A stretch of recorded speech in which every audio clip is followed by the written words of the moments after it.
Shout out Detroit. Y'all we have to do better, man. Whose internet is it today? Absolutely is where we're getting to today. Internet here, it belongs to that's his name, Dr. Umar. Woo! Shut up, Dr. Umar. I halfway fucks with Dr. Umar. I could look at and you. I'm not. But I could look at you and tell that you're not. Motherfuckers probably be saying that about her, and she is. So I don't know. I don't give a fuck. Y'all lucky I can't show y'all my vagina right now. She better not.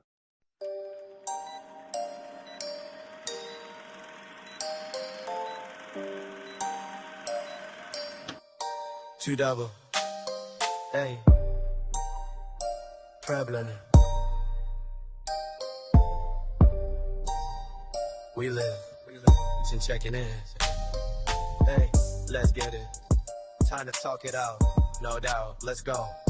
T double Jen in the mix for sure. Real talk, no cap, straight facts. Let's win. Mic on. We locked in. Let's begin. My babies, what up? What up? What up? What up? We are back. Is it Monday already? It's definitely Monday already. Time flies when you're having fun. Yeah. You know what? I found this out because I listened to a lot of shout out to my boy E.T. Eric Thomas, the hip hop preacher. Shout out to him. I found out this because I listened to him a lot. He said when he used to do his shows during the pandemic, he used to be like, "What up? What up? What up? It's your boy E.T." And I'm like, damn, that's funny because like without even knowing that, like, you know what I'm saying, it's kind of natural to just kind of be like that. You know what I'm saying? But yeah, shout out to Dog because that when you just said that reminded me. But well, in case you were wondering if you're new here, thank you. Welcome. Make sure you hit the subscribe button and go back and check out our previous 71 videos. If you're wondering who I am your slightly thick. And baby, I'm telling you, I'm getting thicker by the day. That's why I'm glad we worked out today because auntie, sister, cousin, girlfriend in your head, I'm always going to be extremely colorful. Okay. And I am one half of the hottest podcast out of Detroit on a Monday night. This is Time to Talk It Out. And I'm your boy T Double. I thought I should have said this. No, I was segueing to that. This is Time to Talk It Out, and this is the Chocolate Shop. On the internet. I'm your boy T Double, man. And you know, I'm gonna always tell you that we got a banger for you. Okay? Cause it's always a banger, man. So what you gotta know is a happy fireworks night if you from Detroit, if you from the city, man. You know what I'm saying? We're gonna get into that in a second, but you know how we always start our show off, you know what I'm saying? We pay a little homage, and tonight is a special one for me. We're gonna say rest in peace to my granny, you know, that raised me. Rest in peace to that wonderful soul, Miss Johnny Mae McGuffey. You know what I'm saying? You might know her. Maybe. You know what I'm saying? It's a possibility that somebody could be watching this that knows her eventually when you come back to it. Rest in peace, Granny. I had the privilege to meet her, so yeah. I feel very real privileged. In case you didn't know. Absolutely. You know, I mean, yeah, I in your case, it was a privilege to me. I went through a lot because I got to more than meet her. We got to live together for a very long time. You know, so I enjoyed her in so many ways. You know, and I appreciate her for a lot of things that she did. So. Hey, you know what I always say? There is not anything on this planet better than a grandma. Yeah, that's true. So our deepest condolences go out to you, T Double. We love you, and we will lift you up in prayer, and your whole family. We send condolences out to you guys. We lift you guys up in prayer. We ask the Lord to give you guys peace and serenity, and that you guys can just come together in celebration, and memories, and just remember who she raised y'all to be, and take pride in that, and share y'all memories. You know, talk like her and eat all her favorite foods at the repast and share y'all memories, you know, and just always know that she loved y'all. Yeah, man. Yeah, you know, it was all Father's Day. You know what I'm saying? So I'm saying, but I had a lot of help Thank you. You know what I'm saying? Kind of just keep my mind busy, keep my mind going. But it's just it's life. It happens. So I'm preparing, is what it is. Condolences to my family from me as well. You know what I'm saying? To my loved ones, and yeah, we all just praying. Y'all are in my prayers as well. Well, y'all can rest in knowing that she was a woman of God, so she is Absolutely. now resting, no more suffering. She ain't gotta deal with the orange guy or none of the bull crap going on in this world. She is in the bosom of her father, Absolutely. and It's just she's hard to see, what I'm saying, the initial care absolutely, for it. 100%. absolutely. But that just I just had to throw that out there because Oh that's yeah, I what's in the totally Bible. understand that. And I totally understand that. That And I understand that. And that's what I'm saying, when what your I think person about when it's just like I just felt like, that was the last and I'm not gonna say like my childhood, but that was like my childhood household. Like Mhm. like we was, you know what I'm saying? Yeah, when we go outside, like, you know what I'm saying, or when we get to go to people's houses, or people come over our house. But when it was the grit and the grind, you went to sleep and it was go to school time and it was all this time, you clean up time. It was this core and that whole core for me, like that was the last, you know what I'm saying? So it kind of Mm. just, yeah, it touched me kind of, you know what I'm saying? It hit home and every single one did, and then that was just like the last little thread holding on and, so, but to carry on, um, rest in peace to Tay Keith, the music Like, producer. what was up with that? Yeah, 29 years old, man. Don't say Clive Davis died.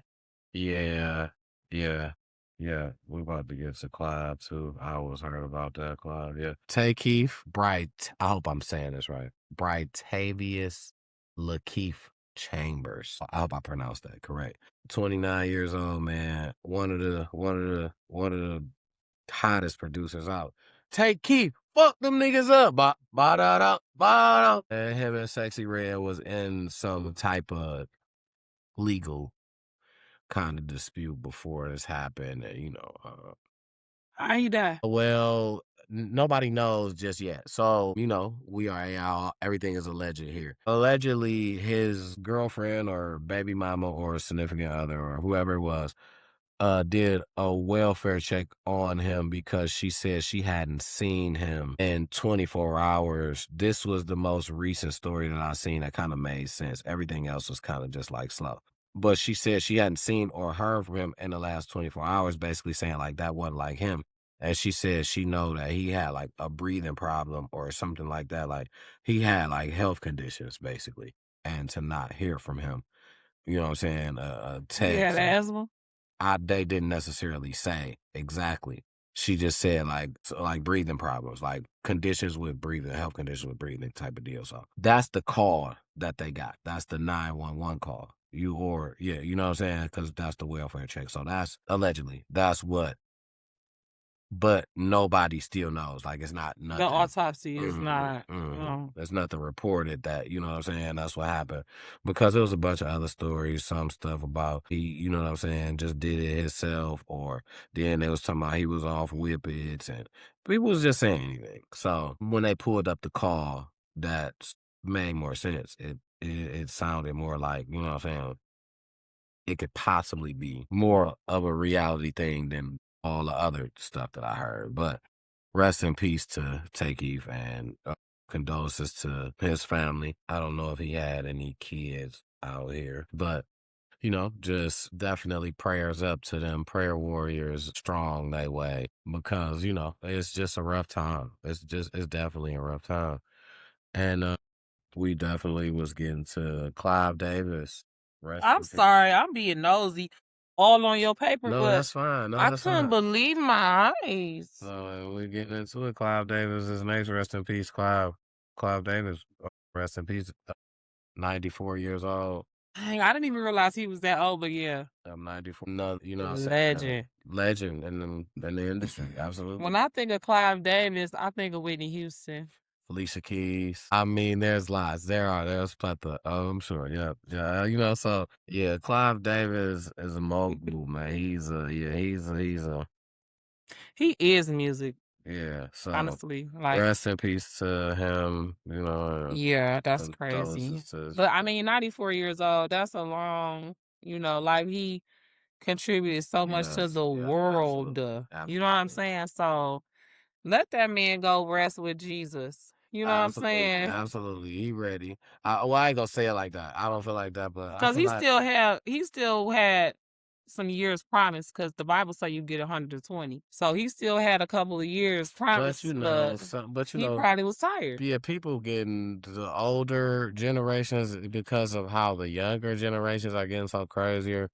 I mean, it's not that people. I feel like it's just like, oh, I'm just out of here. I feel like people are already just like, what's next? Like, what's left? Like, you know what I'm saying? Like, they don't want to, and I feel like the fear of the older generation is, I don't want to be outside and some young person just do something crazy. Yeah, that's why a lot of them do be staying in the house and stuff like that. But, I just feel like, especially the older generation, they used to be in their Bible more.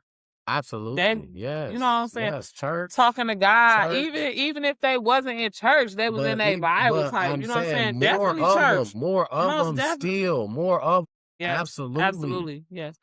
And so I feel like that's why a lot of them live longer. You know what I'm saying?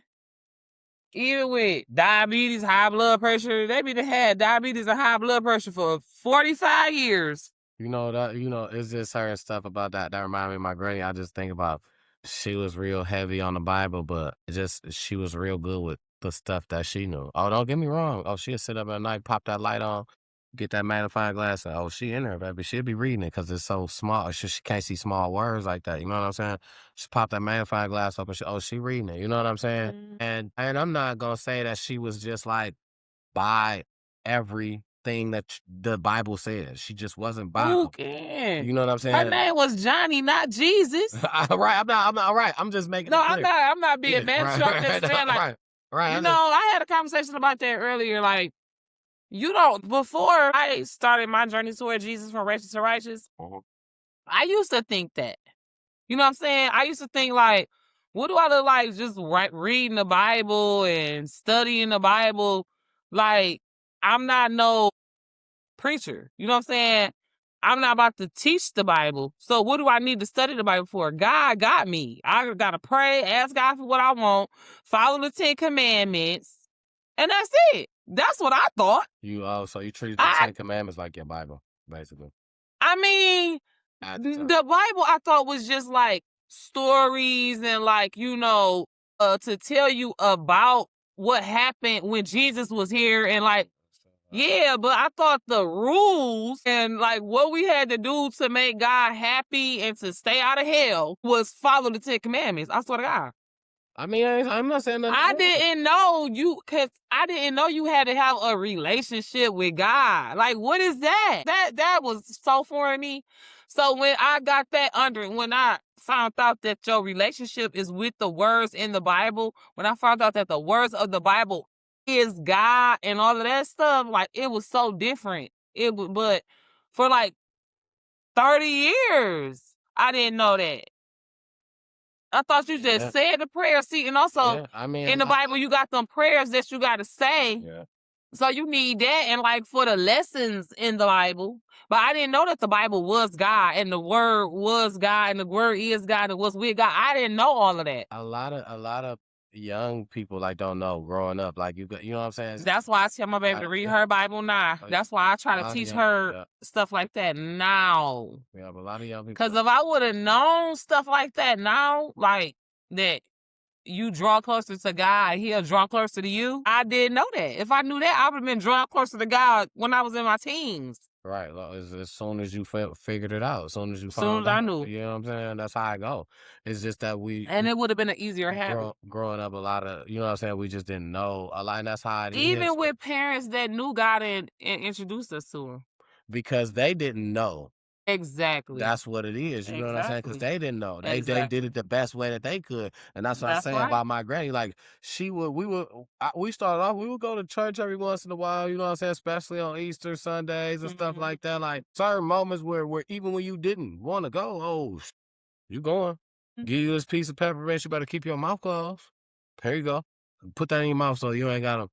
I don't want to hear nothing. Get a piece of peppermint. Sit right here. Hey, you better listen, type deal. You know what I'm saying? Like, that's just how it was. And I'm grateful for every moment, even the moments that wasn't so great. I'm grateful for every moment. So I just understand. That's what I was saying. Like, only thing I was saying was like, just in real time reality, like Mm-hmm. she read her Bible heavy as much as, what I'm saying, heavy. I seen her in it a lot. And she would say she would be able to tell you back certain scriptures. Sometimes she may not be correct on exactly The address. right, But she but knew the words. she knew the words. You And know what that's I'm what I was saying? saying. I want to get better with the addresses, but I'm so grateful that the word takes root in my heart and I'm able to regurgitate it back. Yeah. I might not know exactly where to find it, Know what you trying. the root, and I've seen it work in my life. You know what I'm saying? Yeah. So I'm able to testify Yeah. and, bring others to Christ to the best of my ability. Because all you can do is be the change that you want to see, be the representation of Jesus that you can be. Because you're not going to be perfect. You know what I'm saying? Yeah, right. But right. you can, do your best to do everything, in love. And when you fall short, because you ain't Jesus, Right. you got to always remember to repent and try your best not to do that same thing again, because you're going to come back and hit your head on that same lesson. And that's when you start to feel stagnated. You feel like I can't make you no ready to progress. yeah, I'm you gonna doing the give same. up. Yeah, some people at some points in their life do get there.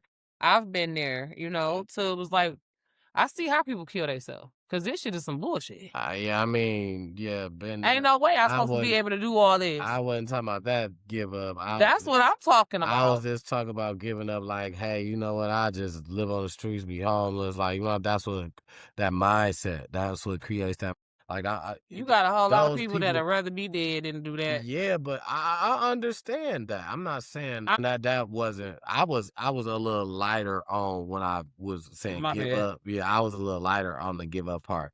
I mean, but that's very true. I'm not saying what you're saying is false. I'm not. Yeah, because I be wanting to just give up and just be a complete hoe. I mean, and then some niggas. Move to. Oh, No, go ahead. no, you go. I was gonna say some niggas just want to give up and not pay rent. You know what I'm saying? Live out their car type shit. Like, wow, you know what I'm saying? Like Live from whole house to whole house. that exactly. You know what I'm saying? Like, that's what I mean by give up. Like, why keep putting effort into living? Cause when you're maintaining a structure or something, or you know what I'm saying, a foundation, you're living. You know what I'm saying? Like, but when you just like, I don't know my next move. I don't know where I'm gonna eat at. Yeah, you just existing at that point. You know what I'm saying? But see, here's the thing, though. That's where your faith comes in. You gotta have it. That's what I'm And saying. That's what I'm saying. Yeah, I know. And that's what I'm saying. That's where your faith comes in. And that's when you have to get in your word. See, if you had been in your word the whole time, you probably wouldn't have got there that far down. You're gonna get down sometimes. Or maybe you would have, but you would have already been so much deep in belief. That's what I'm saying. You wouldn't have even. You would get down, but not down that far, because you're not gonna stay down that long. That's what I'm saying. When you start to feel yourself getting down like that, you know where to go. When a person gets down and feel like they didn't hit rock bottom, they're just like, I don't know what to do. I just don't know where to go. And I've tried to minister to people like that, where they like, I just want to give up. I don't know what to do. And it's like, that's when you got to get in your Bible. Yeah, because absolutely. that's when you got to lean on the Holy Spirit to comfort you, because you feeling some type of way and it makes sense. Everything is falling down around you. See, because what you got to understand is God is a gentleman, and he had a relationship with Satan as well. And Satan is getting a chance to prove himself. He's down here ruling. So you have to take a choice. Whose side are you on, right? When you're on God's side, God is going to protect you. He's going to comfort you. But he's still giving Satan his chance. So you have to actively choose God every second of the day, every 20 minutes, every 10 minutes. You got to actively do that because the devil is always actively working to distract you, manipulate, delay you, deny you, kill, steal, and destroy your future. He don't want you to live forever in paradise when the resurrection come after the rapture. He wants you to stay in hell with him. So, and all he got to do is trick you. See, because the whole time you thinking, like I was saying, you ain't got to have no relationship with God. All you got to do is follow the 10 commandments. Right. You know what I'm saying? And you really be thinking that's good. You really be thinking You thinking you good. You right in. shit, like, All I gotta do is say I'm sorry. You know what I'm saying? yeah, You don't right, really right. know what repentance mean. You don't know that repentance mean you gotta turn away from your wicked ways. You can't just say I'm sorry. You gotta do better. Actively try. You know what I'm saying? So you just keep living life. You say I believe in Jesus. You say, that you saved. Whole time when the rapture come, the Bible say, he gonna say, I don't know you. He gonna look at you and say, I don't know you. Whole time you gonna swear up and down you been doing work for him. You ain't did nothing because that ain't nothing. You wasn't working for him. That ain't nothing he said. Yeah, absolutely. You wasn't working for him if you wasn't working for him if you wasn't leading in love, if you don't have his word in your heart, if you whole time been out here doing bull crap, just don't care, ain't tried to repent at all, ain't read the word, ain't you just been trying to, long as you do the 10 commandments, you don't kill, you ain't killed nobody. Whole time though, you've been manipulating people, you've been gossiping about people, you've been, realize all the wrong. because you think that the only wrong is the 10 commandments. Absolutely. You ain't prayed a day in your life for real. Only to say, nah, lay me down to sleep or bless this food. Yeah. But have you ever really prayed and asked God to renew your mind? Yeah, man, that's deep, man, and it gets like that. Mm-hmm. It definitely gets that. Let me get off my soapbox. And that's just, that's what we got to feed into our younger generation. Yeah. Because these are going to be the people that when we get to the point where we are at the age where we are relying on the younger to care for us, to be the leaders, to be the presidents, to be the doctors, to be the judges, we want a better, just a better place as the world itself. You know what I'm saying? So yeah, definitely pour into the younger generation, man. At all times, I feel like, and make sure that you introduce them to the word. Absolutely. Like our grandmothers, and for me, my great grandmother as well did, and love on your grandmother today. Absolutely. Love on your family. Love on your people, because today ain't even promised. Who you love, tell them you love them right now. You know what I'm saying? You ain't got to make no drawn out message. Just love them. Just acknowledge it. Just say, I love you. But moving forward, man. I love you, T-Double. I love you as well, Jen. Checking in. Moving forward, I don't know if I even touched this part yet, right? We was talking about Detroit. I got into Happy Fireworks with y'all, but did I tell y'all that police he basically pew-pewed a dude, some guy downtown Today?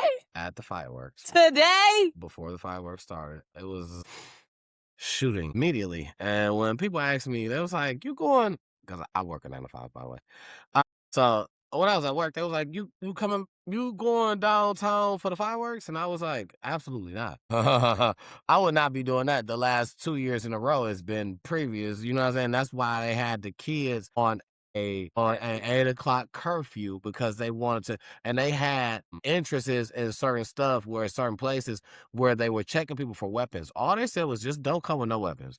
So when the pew pew happened, everybody was like, "Oh, here it go again!" Boom, boom. So when the story came out, it was that an officer shot a pedestrian And it's because the guy had a weapon and was running. They said don't bring no weapons. I That's what mean, they was but that checking. don't mean shoot him though. But why is he running though? I don't know what he was running from. I don't know Because he what knew happened. he had the gun, but damn, arrest him, tase him. I seen a lady on Facebook said my grandkids was like 20 feet away when the police hopped out. The police the one shooting. Yeah, she said that. Like, ain't no damn bullets on his, ain't no names on his bullets either. It ain't. His bullets do not got a GPS. I'm not saying that was okay. I know, I'm just saying. But I'm just saying from the jump, it's the fireworks, man. Stop taking weapons down to places that weapons don't need to be in. Right. If don't nobody bring a weapon, don't nobody need a weapon. It's about to be all type of kids, grandmas, all, you know what I'm saying? People want to see the fireworks, man. Y'all ears hate. You don't know who, you know what I'm saying, who this might be the last firework for, you know what I'm saying, that they get to see down here, because you don't know what's going to happen tomorrow. You know what I'm saying? And further on, like, stop ruining family events, man. Stop the violence. Like, damn. We've been saying this since the freaking 80s, man, at least. Stop the violence. Like, find something better to do than sit up there and be mad, arguing, being jealous and all that. Like, please. Get into sports or something, man. It's a lot of semi-pro for adults. If you feel like your kid is an angry kid, put your kid into sports or just let them exercise something. I Keep their mind busy. I just heard about fencing on the radio, right? And it's like an Olympic sport now. You know what I mean? And I was just like, Olympics is starting to grab everything. But I just was like, damn, though. Like, ain't that kind of violent? Well, you geared They up. stabbing it. You geared up. I guess just like boxing is violent. You geared up. And it's still it's fire. It's still a technique to it. You know what I'm saying? I know. So I feel like wrestling is violent, and they let kids do that. You can do that from like 7 years old, 8 years old. So when they're like kids wrestle, you know what I'm saying? Chokeholds and all that, you know what I'm saying? So I mean, it's like you say, it's structured. When it's a technique, it's and then Olympic, and then it's also a lesson to it. You know, they not trying to show you how to just go and be a bully. A lot of it helps you protect yourself. You know what I'm saying? Getting into scuffles and stuff like that, karate and stuff like that. Yeah, I mean, yeah. You know what I'm saying? I'm here for it. The martial arts. Yeah, that's what they tell you immediately. Like, you know what I'm saying? First and foremost, you got to be committed. You got to want to do stuff like that because it lasts long. And if you're not committed, then it just don't work for you because it start off slow because they know what they teaching you. If you trying to use it in the wrong way, they don't want to teach it to you too fast because it could easily, you know what I'm saying, be used wrong and then hurt somebody. You know what I'm saying? So that's why you don't really see people doing no crazy stuff because it really takes loyalty to be in stuff like that. You ain't learning. Yeah, I mean, it's a sport. Yeah, you ain't learning nothing too crazy too fast. Yeah. You know what I'm saying? But yeah, I just thought that was crazy because I predicted almost that it was just going to be something happen that was going to be pew-pew with some weapons. And it happened, even though it was a police officer. You know what I'm saying? Like you said, I don't care who it is. Name on it neither. So, moving forward, Westland. I know it's not Detroit. Westland, right? Metro Detroit. Westland is opening up this $12 million. It's like a park and an amphitheater. It was some space that they said was like some blank space that they just you know what I'm saying, fixed up. And the park ain't nothing too crazy. It's just a couple things in the park, but you know what I'm saying? It's like an amphitheater for like concerts. So what they said they're going to start doing is like free concerts on Fridays. And I thought that this was lit. So the first they do one. that in, I'm sorry. No, go ahead. Where they do that? They do that in Lathrop Village where I work at. Yeah, I said I'm going to see if you wanted to start going. I mean, absolutely. That's lit on the Friday. Absolutely. It's content. So they doing that too. So, and they doing free concert Fridays in Westland. And they started doing it on Juneteenth, on 19th. And it was a big, somewhat of a big night. Well, big night. I'm not even going to say. I forgot it, but I didn't write that part down. I kind of just didn't have no space. I ran out of space. I was trying to fit everything I could. I'm sorry. I apologize to you guys. But if you know, then you know. If you know, leave it in the comments. Right. Absolutely. Right. So The concerts, now they did that on Juneteenth. I guess that was just like a little special deal for as far as the free concerts and whatnot. The ribbon cutting is really gonna be on June 26th, and the free concerts are gonna come more towards August, like the end of August type deal is when they'll start doing the free concerts. And I thought that was dope. I thought that was They gonna start doing the free concerts at the end of August, you said? right. The free Fridays, because I feel like they probably only gonna give out a couple. You know what I'm Yeah, saying? because the damn summer finna gonna be over then. Yeah, but the thing is, I feel like, okay, now you just opened the park. You clearly showed that you paid $12 million. You want to kind of get revenue in there. You see, obviously it's a stage and so it's a place for concerts. So I feel like what you kind of want to do is add concerts to test it. If I give you free, everybody gonna pull up all the time. You know what I'm saying?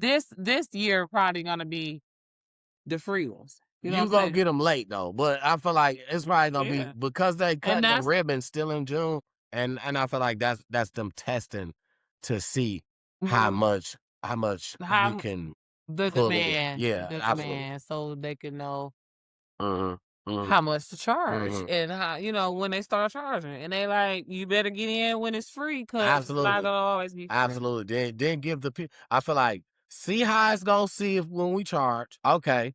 Then give people a chance to come up here that didn't come when we was charging just to see it. You know what I'm saying? Boom. Now you get to see it for free. Now next time when we get somebody up here that's possibly we gonna have to person that you want to see, you about to be like, well, we we about gonna to have like, to pay. it's like the You gonna Aretha. have to pay. It's like the Aretha. I feel like, you know what I'm saying? That's Yeah, so shout out to That's those dope. guys in Westland. And Westland not that far from you if you on the west side of Detroit. Right. If you on the east side, you might want to go to what is it? Pine Knob. I think they might have changed the name of it. If you know, you know. I don't know about the east side. You better than me. I ain't the east side guy. My last little thing about Detroit was the whippet cases, man. If you know what a whippet is, man, you know what it is. The whippet cases in the hospitals are climbing, and whippets is what people think that they doing. Like it ain't nothing. You just it's some air. You know what I'm saying? Who think that people stupid? It's causing. It's starting. I knew better than that when I was 16 years old. When I first heard about a whippet, I was 16 years old. Yeah. When they told me what it was, I knew that was some bullshit. Now I ain't gonna lie, I did one anyway. I did a couple of them. I ain't gonna lie. I feel that's why I said I know. I ain't even gonna lie, I did one anyway. Nah, quick story time, and I might have to do this story time. Okay, let's hear it. On my channel. So quick story time. My uncle, my mama's like Ace Boon Coon. He likes to dip, in the white chocolate. You know what I'm saying? He likes the wonderful women. You know? Okay. Even though I gotta give it to him. Yeah, Hugh Hefner. He yeah, he was that nigga back then. Back then, he was definitely pipping and stipping and whatever. Anyway, I swear he liked the wonderful woman when he was younger. You know what I'm saying? And I had my auntie Connie. Now that was his girlfriend. Now she was sweet though. She was cool. She was hood. She was wonderful, but she was hood. You know what I'm saying? And so when my uncle had got out of prison or whatever and came home for a significant time, he found her and they got back together. Now I had remembered her from when I was little. You know what I'm saying? Right. So they got back together and she was living in Westland. Okay. And so now she had lost custody of her daughter because she was in the life. She was in the streets, you know what I'm saying, for a while. But she was getting her stuff together. And so her daughter was able to come visit. And her daughter was right around my age. So when her daughter would come over, my uncle would come and get me, and I would go over and kick it with her daughter. Her daughter was cool as fuck. I ain't gonna lie. You already know I like to put it in the air. So my memory, auntie is 42 now. I don't remember her name right now. And I'm very sorry. Because it was like 2 years that, 2 summers that we got to hang out when I was like 15 and 16. Right. So now I'm 42. I don't remember her name. I ain't seen her or even, since then. But I'll never forget her. That was my dog. Like, I wish I could find her. I pray that she's doing well. I wonder if she got some kids. I'm like, I wonder how Auntie Connie doing. Like, I hope she doing well. Right. So, anyways, I had went out to Westland with her, and I never forget. This is when I had first got my eyebrows arched. So I got waxed out there at one of the wonderful salons. So, anyways, one of the nights, Auntie Connie and Uncle Lee left. They went somewhere being grown. You know what I'm saying? Okay. We 16. We can stay home by ourselves. You know what I'm saying? Yeah. So, damn, and I almost called her name, I feel like. Cousin, right? Okay. Wonderful cousin. She like, let's go. We about to go outside. You know what I'm saying? Because it was like an apartment complex. Okay. So people was outside in the little, you know how you have like the little, in the middle of the apartment complex, what is it called? Lobby. It's not the lobby though. It's called not the corridor, but the, you notice the name of, it's like, okay, let's say if you got a big apartment complex and it's like a square, and the inside of it, they had like the barbecue grills, the garbage cans, and shit like that. It's called something. So, anyways, we was like hanging out around the complex. We didn't go far to the store at the most, you know what I'm saying? Which was like right outside of the apartment complex. Mm-hmm. So, we was looking for some treat because that's what I was doing already at this point, heavy. And then she like, yeah, well, I'm going to get this, and this. And I'm like, what? What is that? She like, girl, don't worry about it. I'll show you. So I'm like, well, whatever. I'm not doing nothing but some treat. You know what I'm saying? My dorm, and then I'm good. That's it. So I don't even remember how I ended up doing this shit. But I did. So what they was doing was, I think if I remember correctly, I didn't realize what I was doing until after I did it. And then I kind of got mad. And was like, oh, hell no. Because they was like, it was helium. You know what I'm saying? Right. That's what they told me it was. And I had did that before. You know what I'm saying? Took the balloons. So they gave it to you in a balloon? Absolutely. Yeah, because you can have it in balloons. That's what they do. They gave it to me in a balloon. They gave it to me in a balloon. That's what they do after. So I'm thinking it's helium. You know what I'm saying? So I did that before. As a kid, got some of the helium, and start talking crazy. Yeah, you talk different. Start talking like a chipmunk. So when they gave it to me, they said it was helium. You know what I'm saying? So I did it. I'm talking funny. I'm laughing. Ha, ha, ha. It just kind of give you like a head rush. This shit, you not even high, dog. It kind of give you a head rush, make you dizzy a little bit, and make you talk funny. That's it. So after I did it, I think like twice. I think they gave me like 2 of them. Then I was like, give it here, let me see. You know what I'm saying? I read it. It was fucking fix-a-flat. Damn. Damn. See, now I'm mad because I swear on everything I love, it was fix-a-flat. Listen, because I was mad as hell.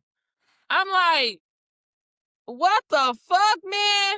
I'm like, y'all about to kill yourself. I'm like, don't give me that shit no more. That is not helium. I was like, this is not what they blow the balloons up with. I was mad as hell. I was... Yeah. Listen, I'm so mad right now because now that you say that you had that fix-a-flat only twice, I had that fix-a-flat a few times. Only 2 balloons that day. And now we was also sipping and smoking. You know what I'm saying? Yeah. We was sipping some wine and we was smoking some weed. So I was dancing. I was high as hell. See, I didn't when I had the whippets, I didn't mix it like that. You know what I'm saying? Nah, I'm gonna tell you, I definitely wouldn't have did that shit sober. I was at a point I couldn't do nothing else. I couldn't drink, couldn't smoke. This was during my you was on purpose, so they had convinced you. This was during my era. So what happened was I happened to be in this little after hour joint. Peoples I'm with, like, you know what I'm saying? Woo, I'm about to get one of these balloons. You should get one. I'm like, you already know. They just called it a balloon. Yeah. I'm like, you already know I can't do balloons. Balloons ain't like that. I'm like, oh no, you won't catch like it ain't crack or nothing like that. That's basically what they were trying to say. They were trying to say like it won't show up on the drop top. Oh, duh, right. Hey, like, oh no, balloons ain't like that. I said, you won't catch me out here knocked out on nobody's flow somewhere I don't know. I'm not about to, I don't listen. They like, just watch me first. I said, you gonna have to show me a couple times. I don't care about you showing me something one time. I need to know, is you gonna be good afterwards? You feel me? Like, I'm already can't drink. So Like, I gotta see the aftermath. yeah, I already can't drink. So you already buzzing. This put you in something that you about to be tweaked out. I'm not participating in that. So that's what I was letting it be known on real. Early. Right. So we get in here, the night rocking. Nah, I got a couple dollars to spend. I'm like that when they get, you know what I'm saying? I got a couple dollars to spend. I'm like that when they get to situations like that. You know what I'm saying? So it's like but I'm specific, so I'm just not like too fast, cause I might just give you something just because, you know what I'm saying? Like, no, I'd rather go ahead and grab me a drink, but I couldn't drink. Rather go and grab me a drink or something. If I can spend my money somewhere else, I'd rather do it like that. You know what I'm saying? So once I done seen how the balloon work, I'm watching. But I'm watching. I no shorty caught me. I'm like, fuck that. Let me go and get me one of these balloons. Motherfucker say this shit ain't gonna show. Go ahead, give me one. Ground one, the same shit happened. I hit the motherfucker, voice funny. You get that little air rush. I said, I'm talking about balloons. That night, I probably had about 5, 6 of them joints. That was just one night. To the point, I end up getting the little canister. The whole thing. Oh, God. I used to go and get reloads, 30 packs, 60 packs. I used to go and get reload. I was smacking it, and then this was every bit for about like 2 months or a month and a half. But let's say 2 months just to be. Listen, I'm just being. No, I know, but I mean, look, you survived. I wouldn't even thought I would have survived that the way that shit. And I mean, but see, them canisters don't say fix the flat, do they? No. They say some other shit. None of it do it say whip it. No, that shit I had said fix the flat. Oh, I didn't. We this was way back in the 90s. I just told you I was 16. We didn't even have nothing to Google it, or no, it wasn't no Google. I looked at the fucking bottle. At first, they gave it to me. They made it for me and gave it to me. Made it for me and gave it to me. And then after they got done making theirs and went to do theirs, I snatched it. Like, let me see this. You know what I'm saying? And that's when I read it said fix a flat. Oh, see. Flat tire inflator. See, because I was mad as fuck.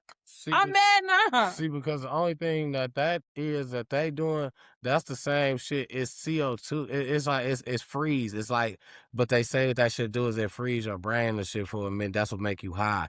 Like it freeze your brain for that same. It give you almost that same feeling like that, like what you explained. It just gets you high like real quick, get you dizzy like real quick. But what it is that same shit you use.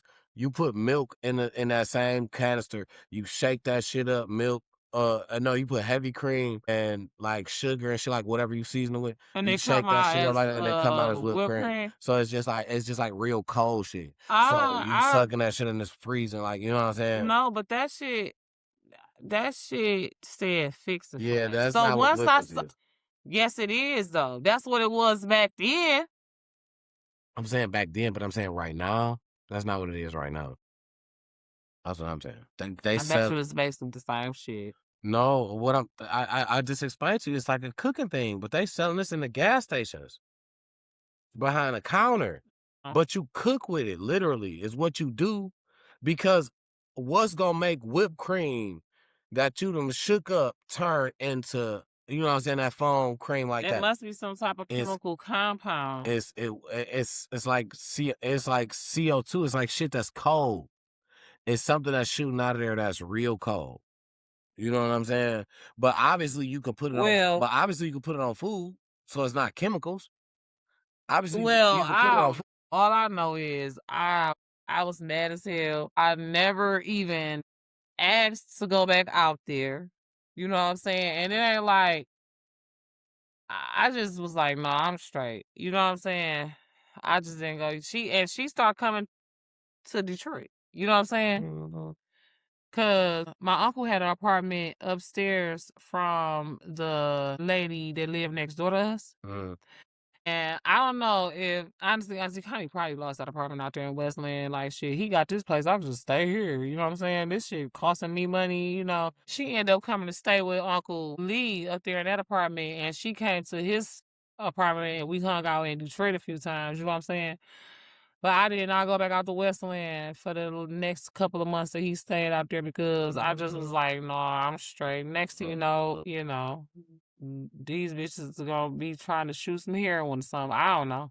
Yeah, yeah. See, but I feel like that if you could put it on food, that don't mean you supposed to just have it though, like that. Like teleport. Teleport is cooking wine. You can drink Hmm. cooking wine though, but you ain't supposed to just be having all that shit to paint your kidneys. You see how red that shit is? That should have paint your kidneys because it's like a lot of dye and shit in there. You know what I'm Mm. saying? So You got to cook it off. yeah, You yeah. cook a When you lot of cook with it, it's you different. cook a lot of that shit off, and if you just drink it And they straight, say it's okay to have a glass or two, if you know what I'm saying, if that's what you wanna but that's not something you about to just be out here like, oh shit, what you having tonight, Taylor Board? What you having tomorrow night, Taylor Board? What you had last night, Taylor Board? What you having next night, Taylor Board? You can't just be out here just drinking that like every day. Like, it's not good for you in the ratio of how, you know what I'm saying, you having it. Like, you know what I'm saying? So yeah, that the ratio is important, but I feel like with that part, you're not supposed to have that the way that you're having it.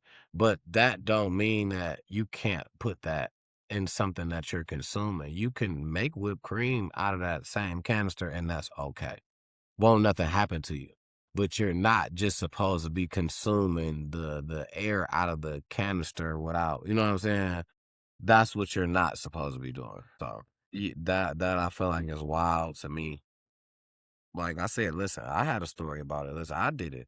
But what made me realize that is when somebody said that that's what it does, I had to sit back and think about it. I'm the kind of person that kind of take me a minute to kind of you know what I'm saying, to kind of translate, to kind of get it right. Like, so when somebody said that, I was like, man, what are you talking about? Like, but I cook.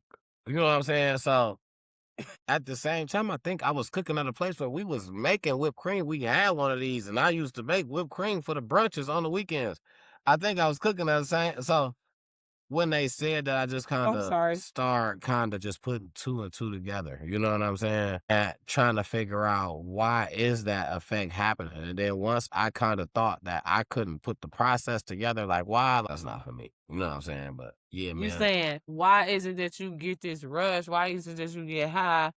Why is it that people is getting addicted to it and that's something? Knowing that it's just a cooking product, you would go and see them little Cause silver little things on the I'm road pretty by sure it 10s and said 20 on cents. there. It probably said on there. You know, not for human Yeah, consumption. yeah, Don't yeah, I'm sure. inhale this. Yeah. Cause people been inhaling shit for years. They used to sniff glue. It's the Mhm. same type of shit. You know what I'm saying? Motherfucker fuck And you around. will That's what have that brain that's damage. those motherfuckers will fuck That's not around. even funny. Yeah, it's not, but that's some shit that you don't even know. The thing is, you don't know what you get that shit from. You see the commercials and be like, man, that shit come from that bullshit, like bullshit that you fuck around and be doing. Like you don't know, you know what I'm saying? What you doing, what you consuming. Yeah, you fuck around and have mesothelioma. Like for real, like you don't even know, you know what I'm saying? Shit like that. Like but Everything causes cancer nowadays. man, what they said at one point I had a person tell me, man, he said, do you think that it's the fluid in the lighters that's causing the cancer now, the butane?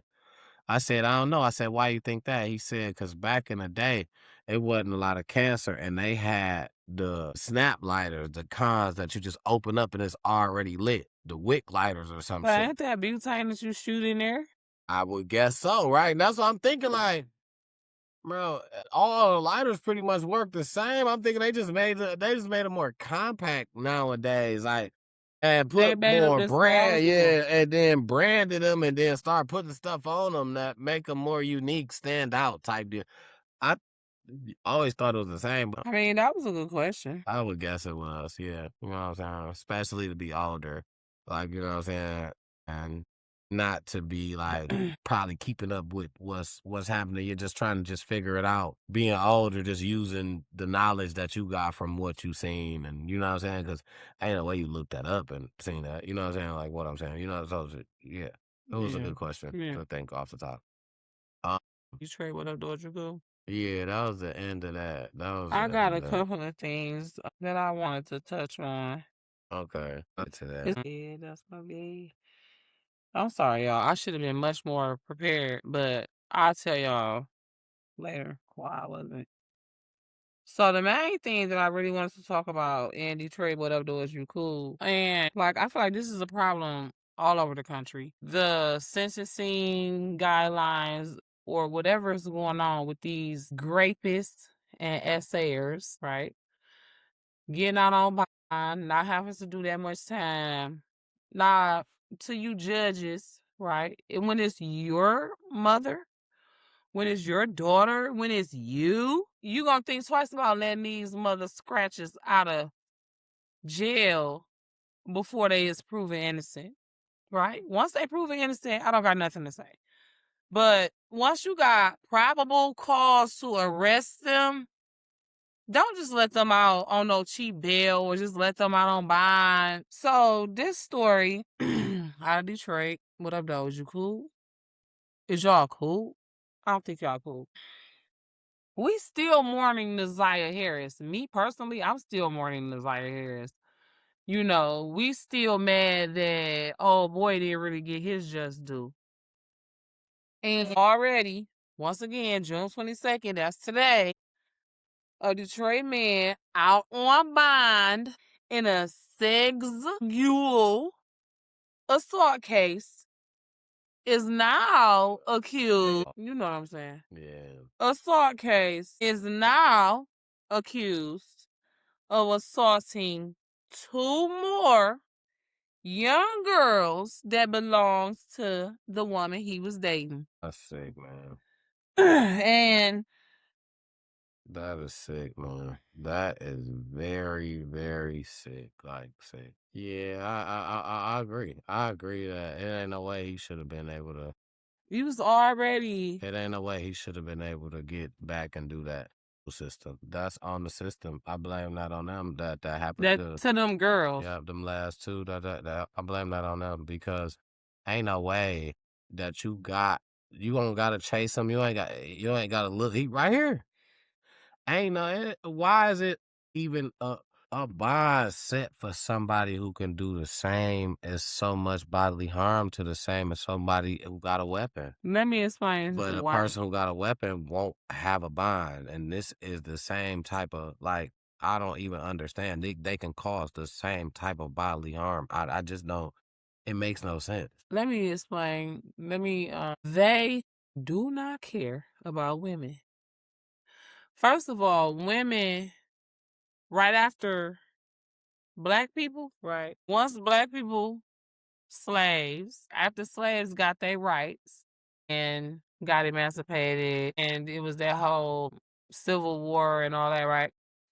It was not that long after that women went through a suffrage and a type of civil upheaval. It wasn't really a war, but we had to fight for our rights because we were looked at as less than, right? And only a little bit has changed for real in 100 years. Women are not as protected and respected as society want to pretend. A woman's right to choose is very fragile. And that is even as, down to whether or not I want to do XYZ with ABC, you know what I'm saying? Sexually. You know what I'm saying? You could be forced to do some shit and you got to prove and here's the thing. I know it'd be a lot of women that lie. Excuse me. And I'm not taking nothing away from that because I feel like those women need to go to prison. Once it's proven that you lying, you need to go to prison because you want to know why? You making it harder for real survivors. You out here crying wolf. I don't like that. I don't advocate for that. I'm not down with that. You are not. You are an op. You might as well be with them niggas if you do that, because you're making it hard for a woman that really has to go through that. That shit's terrible. I don't agree with that in no type of way. And I understand if that happens, and I understand that in America you are innocent until proven guilty. Mm-hmm. Right? So it's a fine line with this. But I feel like, yeah, you can be innocent, but that don't mean you got to be out on bond. They lock people up for less money, financial crimes and, white collar bullshit. You know what I'm saying? Breaking and entering into a fucking unoccupied dwelling shit Yeah. that people get completely locked up for. You know what I'm saying? Especially in certain places. Don't let you be and stole too much money. They gonna treat you worse than a damn murderer. I don't agree with it. Not only do I not agree with it, I really can't stand it. Because I feel like, just like you said, so many assaults and situations could have been avoided if the judicial system would have respected and protected women more. I mean, it's starting to become a thing because women are starting to have more power and starting to prove that the power in the woman changes. You know what I'm saying? Thing. So it's starting to become a thing. Yeah, it's very slow motion, but Slow motion. and I feel like just sex crimes, right? I feel like they don't get the proper attention, punishment on any level. You know what I mean? Especially when it comes to like sex workers, you know what I'm saying? I feel like it's just a lot. So I don't even want to. Let's move on.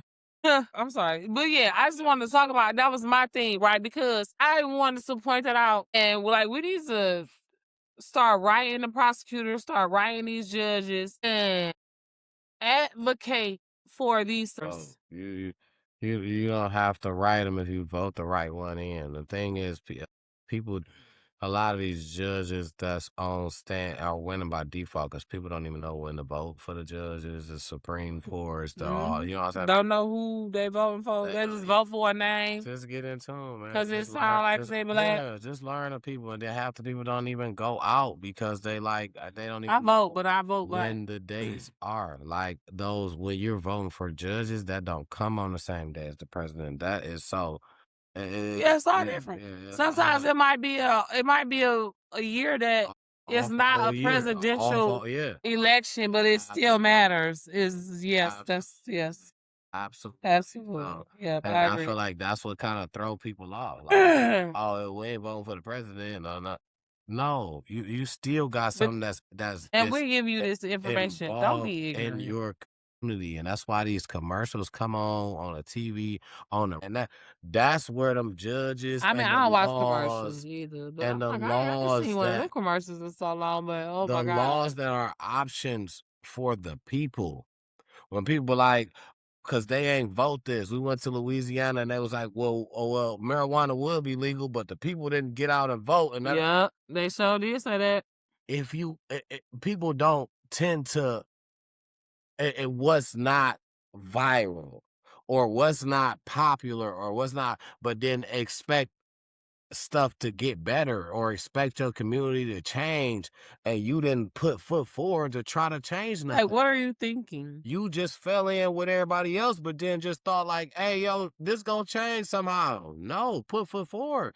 Somebody got to do it. You keep doing the same thing and think you're gonna get a different income, you're insane. I mean, income, you're insane. Somebody got to do it, man. Be the change you want to see. Put a foot down. You know what I'm saying? Make progress. Be the leader. You know what I'm saying? Sometimes that's all it takes. When you become that person, people follow. You know what I'm saying? You set a trend. Now you are what people want to be. You know what I'm saying? So that's all I want. You know what I'm saying? I was saying about that part. That's what's up. Okay, well, that was literally all I had for What Up, Doing You Cool. It's probably some more that I should have had that I just don't, because I've been doing other stuff. I apologize, y'all. But T Double did his thing. Do y'all see how he just carried a whole hour of the show and made sure that I wasn't sitting up here looking stupid because I didn't write it all down. I got some stuff, but I didn't get it out, and like I'm not prepared.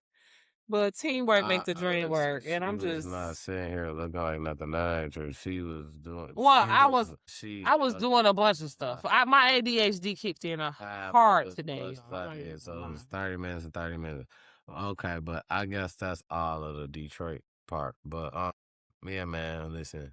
Shout out Detroit. Y'all we have to We do better, man, as a we whole, love man. you. Please. But on to this internet mess that Whose internet is it today? absolutely is where we're getting to today. Internet here, it belongs to Johnson. That's his name, Dr. Umar. Woo! Shut up, Dr. Umar. I halfway fussed with Dr. Umar. No, first, what I want to run into on my internet mess. We was just talking about, because this relates to a lot of the shit we was just talking about. We was just talking about how, you know what I'm saying, people got it hard. Money is one of the, you know what I'm saying, things that is probably the hardest thing to get out here. Jobs want you to work for the minimum of, you know what I'm saying, the maximum hours, but the minimum amount, and do all the work that you could possibly do. And it's, you know, owning a business is hard as well, especially if you not with a franchise or nothing like that. Like you trying to do an independent, a mom and pop shop. Listen, shout out to, you know what I'm saying, anybody who's trying to do that anywhere in the world, man, because it takes a lot of, it takes a lot. Amen. Shout out So to y'all business, absolutely. especially black business. So just kind of what, you know, and that with it, gas being $5 a gallon, you know what I'm saying? People not really playing with their money. People are really like, you know what I'm saying? Um, it's like that. And with the world being the way that it is, if I was able to make a change in the world, if I can do something that can change the world, would I do it? Yes. That was just because that's just me. You know what I'm saying? If I had the ability. Definitely. If I had the ability to. So where I'm going with this, Elon Musk is the first person ever in the world to have $1 trillion. And I understand whatever you did, you know what I'm saying, to get your money you did, that was you put that work in. I'm not saying in no way, no shape, no form that you have to do nothing with that because that's yours. You can do exactly what you want. But with knowing that that is how much money that a person has, you got enough money that you can change the world. And I mean, in a way of listen, first person to have $1 trillion. So he has over $1 trillion. He has enough money to buy every sports team and every sport in the world and still be like a millionaire. Y'all not hearing what I'm saying. So if you can do that, and I'm not saying take it down to even jump down that far, right? You got enough money to put to the point where you can affect the world and you can still be good for the rest of your life. They say he can spend $1 million every hour for 114 days straight and still be a millionaire. So, you know, I just feel like within having that leverage to be able to do something for the world that can change, feed the hungry people, give a couple million to build shelters in every, you know what I'm saying, somewhere, a couple get a shelter company, you know what I'm saying, or you know what I'm saying, that could just put shelters, a couple of them in every state or something like that, like just because what you, what. Says he could do a whole shelter company. But just because what? Listen, no, you gonna do what you want to do, and I'm sure you're doing what. It's gonna be so much of that left over. As he don't even his pops be that leader. Change the world, bro. I just feel like change the world. If I could, I would change the world. They say who you want to be remembered as. Who do you want to be remembered as? That's the work that you put in Wanda. today. The work that you put in today is the person that you want to be remembered as when your time. You want to know? I'm the person that changed the world. They like this one dude, man. What? So remember we were talking about earlier, we're so grateful that our grandma and great grandma introduced us to Christ. And then we also talked about the word being important to root in your heart so you can know it and know Yeah. the difference between right and wrong. And so I feel like Elon Musk is one of those people who don't know the difference, don't know the real scripture, right? Because a lot of people think that the love of money is the root of all evil. Right. I was about to say. I mean, that money is the root of all I was evil. about to say, do you But think it's that the that's love of money. do you See, think that that's possibly what took over though, right? He could have possibly been a person that was like, you know what I'm saying? All right, boom, boom, not even knowing how big he can possibly get until stuff start happening, and then you know what I'm saying, because eventually like I seen a story that his dad told, allegedly I seen a story that his dad told about how he just don't mess with his family, you know, excuse me, because he like in his ways, like, you know what I'm saying, like, but I guess, you know, it's three sides to every story. I don't know what he would say about his pops, but apparently I don't see him like repping him like it ain't, you know what I'm saying? And this guy has, I just wanted to give my pops $1 million and just be like, hey, yo, look, watch me give my pops $1 million. You know what I'm saying? You don't see that. Like, even though I don't like his ass. We'll see it. And it's like, so I guess I kind of feel like, yeah, that could possibly be true. You know what I'm saying? That he don't mess around with his peoples and the way that he is. And then I feel like him and the orange guy kind of fell out. You know what I'm saying? Like I just feel like he possibly is the example of when you say it's not the money that's the root of all evil, it's the person. It's the love of It's money. it's bingo. That's It's what the the love. Bible says. It's the love. The Bible says that the love of money is the root of all evil. Yeah. Not money. Right. It's when you make money an idol. Right. When Now you make money yeah. your God. When you don't care what you do, who you step on, who Yeah. you hurt, who you Now you done got it. You like fuck everybody. I don't care if you help me get this shit. I don't care. I don't care if I asked you I for don't this care shit. if I I don't gotta care. step on my mama Yeah. forehead type Absolutely. shit. Yeah. Like, no, Yeah, it's over with. I it's not got it that now. serious. I got it. For me, having as much money as I can accumulate is not never that serious. I want to be comfortable and I want to be able to testify that God does not want his people in poverty. So he have plans to prosper me. You know what I mean? And that's in every way. And especially in 2026, being comfortable financially is synonymous with prosperous. But I don't never want God or nobody to think that I would choose some money over God's approval. Absolutely. I will go live under a bridge. You know what I'm saying? I will move somewhere warm. God forbid I had to do this. Mm-hmm. I would save up money to give me a bus ticket, a Uber, a train, a plane. I don't give a fuck where. Mm-hmm. Go somewhere where I'm warm. If I gotta sleep under a bridge, I'm gonna sleep under a bridge. I'm gonna make my little area very comfortable. Listen, you know Listen, what you speaking. I'm gonna make my little area Speaking very right comfortable, now, right? you're speaking. And every day, you wanna know what I'm gonna do? I'm gonna go out and I'm gonna tell everybody that I see how good God is because I might be living under a bridge, but guess what? I ain't dead. Listen, you speaking. Guess what? You can't touch me because I'm covered by God. I'm gonna be giving people scriptures. I ain't gonna have nothing to do but sit in my little cubby hole and read the Bible. It just remind me of certain shit. Like my boy E.T. He say, and I'm gonna You get up. paraphrasing. Yeah, I'm gonna get off of it after this because damn, you said some shit that damn, it was just in my. But no, I totally feel it because listen, yeah. I'm just saying, I think you started to talk when I said if I had to go sleep under a bridge. You know what I'm saying? I'm gonna make my little cubby hole under the freeway bridge real nice and comfortable. You know what I'm saying?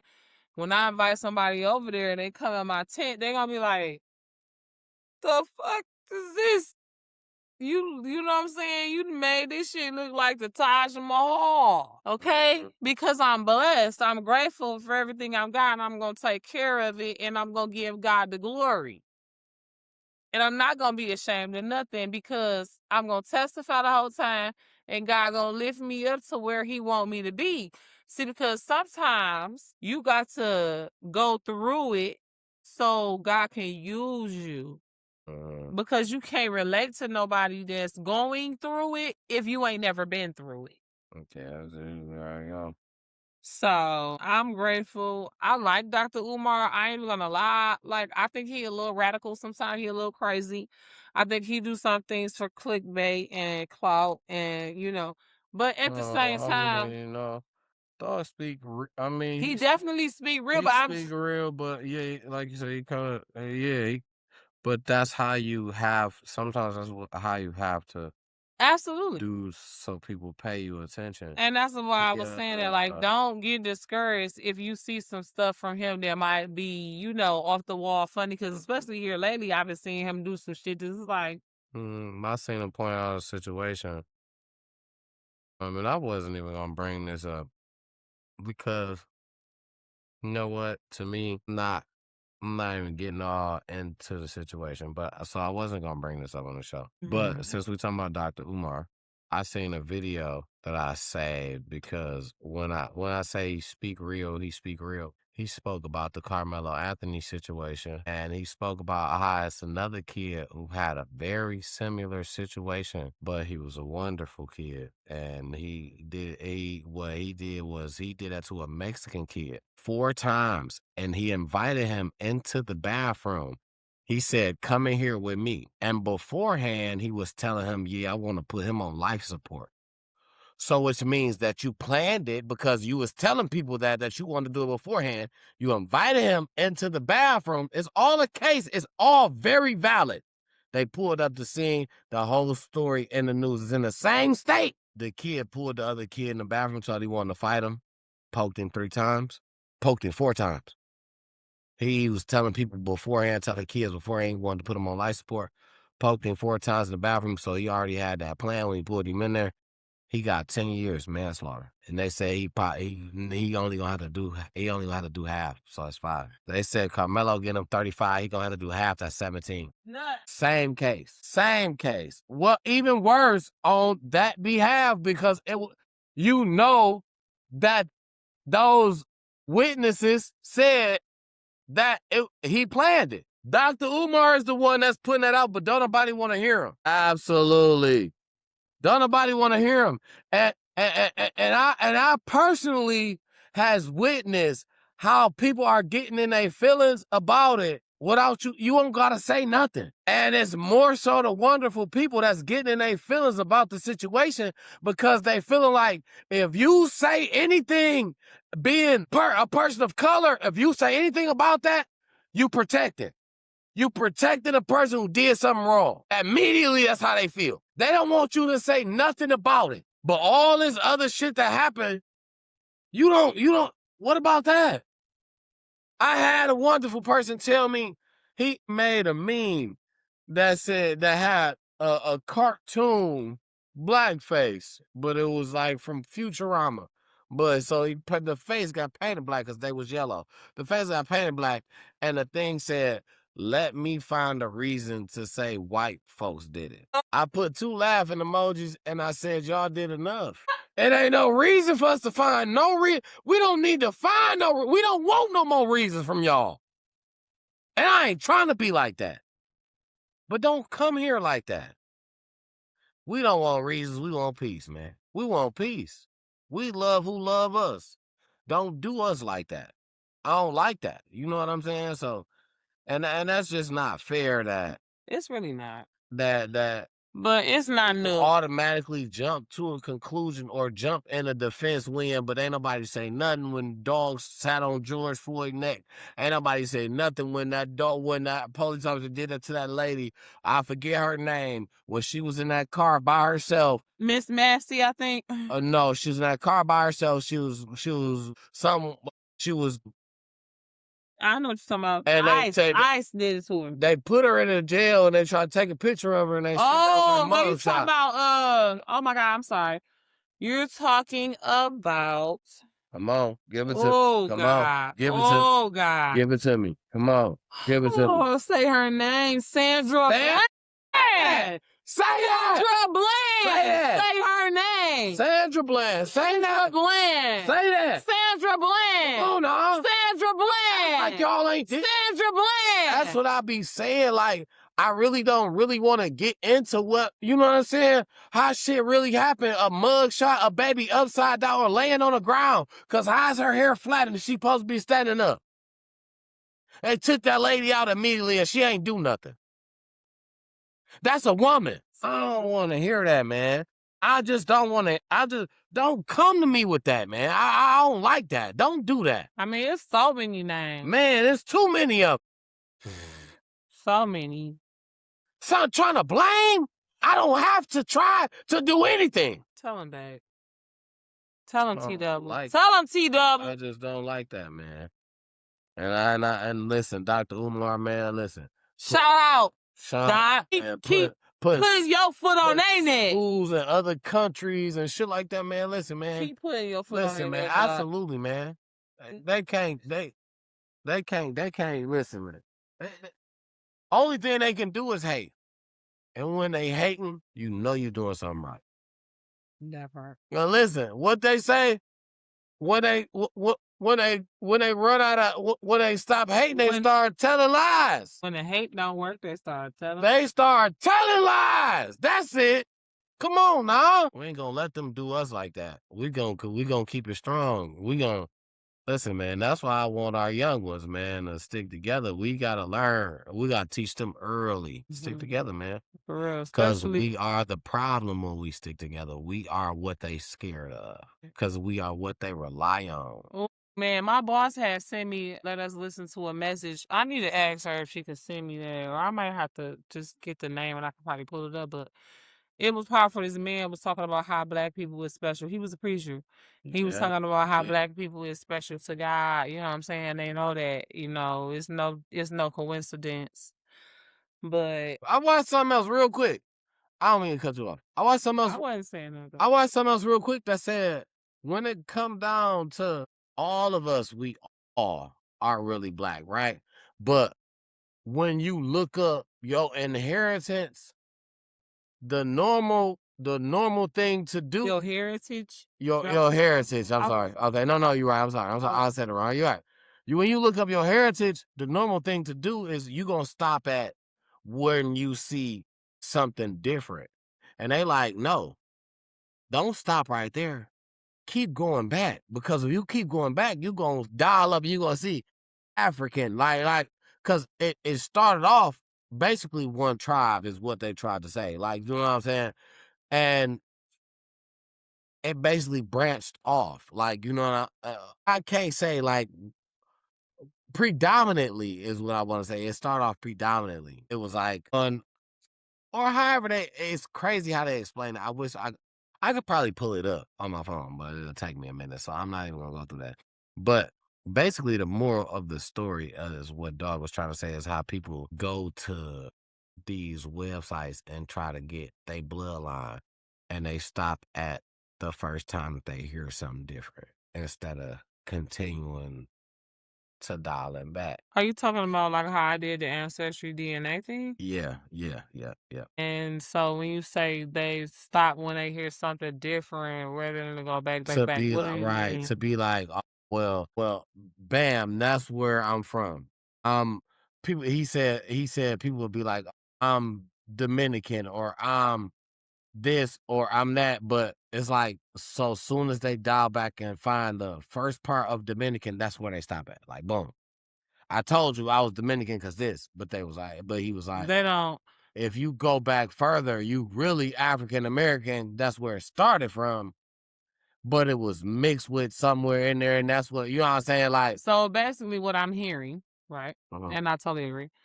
What I'm hearing is what he was trying to express is that when you get, like, say if you a person that don't really have no straight African, like how Black people, African American do. Like you say, you a Dominican person, you a Mexican person, you a Chinese person, whatever. And that's what you see predominantly. You know, you have more of that in you. You might have a little bit of Kenyan, you might have a little bit of Egyptian, you might have a little bit, but you don't even acknowledge that. Or let's say you don't. Let's say you don't have none of that. You don't have nothing from Africa in you, in your DNA that comes up. You gotta acknowledge the fact that China came after Africa. The Dominican Republic came after Africa. All those places is descendants of, see, because now you already know. All of them places is descendants of the family that came off the ark. And I feel like that more so what he was trying to say is that's more predominant. African Americans basically is what almost in every population. You cannot say that. We are the majority, but they try to treat us like minorities. Bingo. That's what you're trying to say. Bingo. It's a story. I'm gonna let you hear it. It's a story. I'm gonna let you hear it because he really get to talking in there, and I was just like, Look, I can. especially I'm about to go on my fast. I need stuff like that to listen to because I'm not gonna be listening to music or watching regular You gotta listen to YouTube. ET. Yeah, I'm gonna listen to ET. I'm This is listening to my Tiffany boy hip hop preacher. Montgomery. I ain't gonna lie. And that's why I feel like I'm sorry. No, listen. No, that's why I feel like I kind of do a mini fast like every day because I ain't gonna say it go multiple hours, but I could turn on an hour and 40 minute, a 2 hour ET and just put it in my ear. That's when people talking to me, I don't even know that they talking to me half the time. They be like, "Oh, I'm sorry," and I be like, "Oh no, I'm sorry, I didn't hear you because I got the headphone." But everybody got a headphone on. Yeah. You know what I'm saying? I'm not the only one. But I just be so in don't come tune on here. to the word, like where I'm hearing. You know what I'm saying? And I feel like I don't even turn music on until after I feel like I heard enough of Motivation. the feed into me. Like I heard enough of that because sometimes it'll switch over to somebody else. Mm-hmm.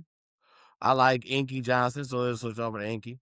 And sometimes it'll switch over to Kobe, talking about, you know what I'm saying, I already worked. That's why that's why I feel like I know certain shit about that. And they relates to just what I listen to relates to my everyday life. I want to work hard everywhere I'm at. You know what I'm saying?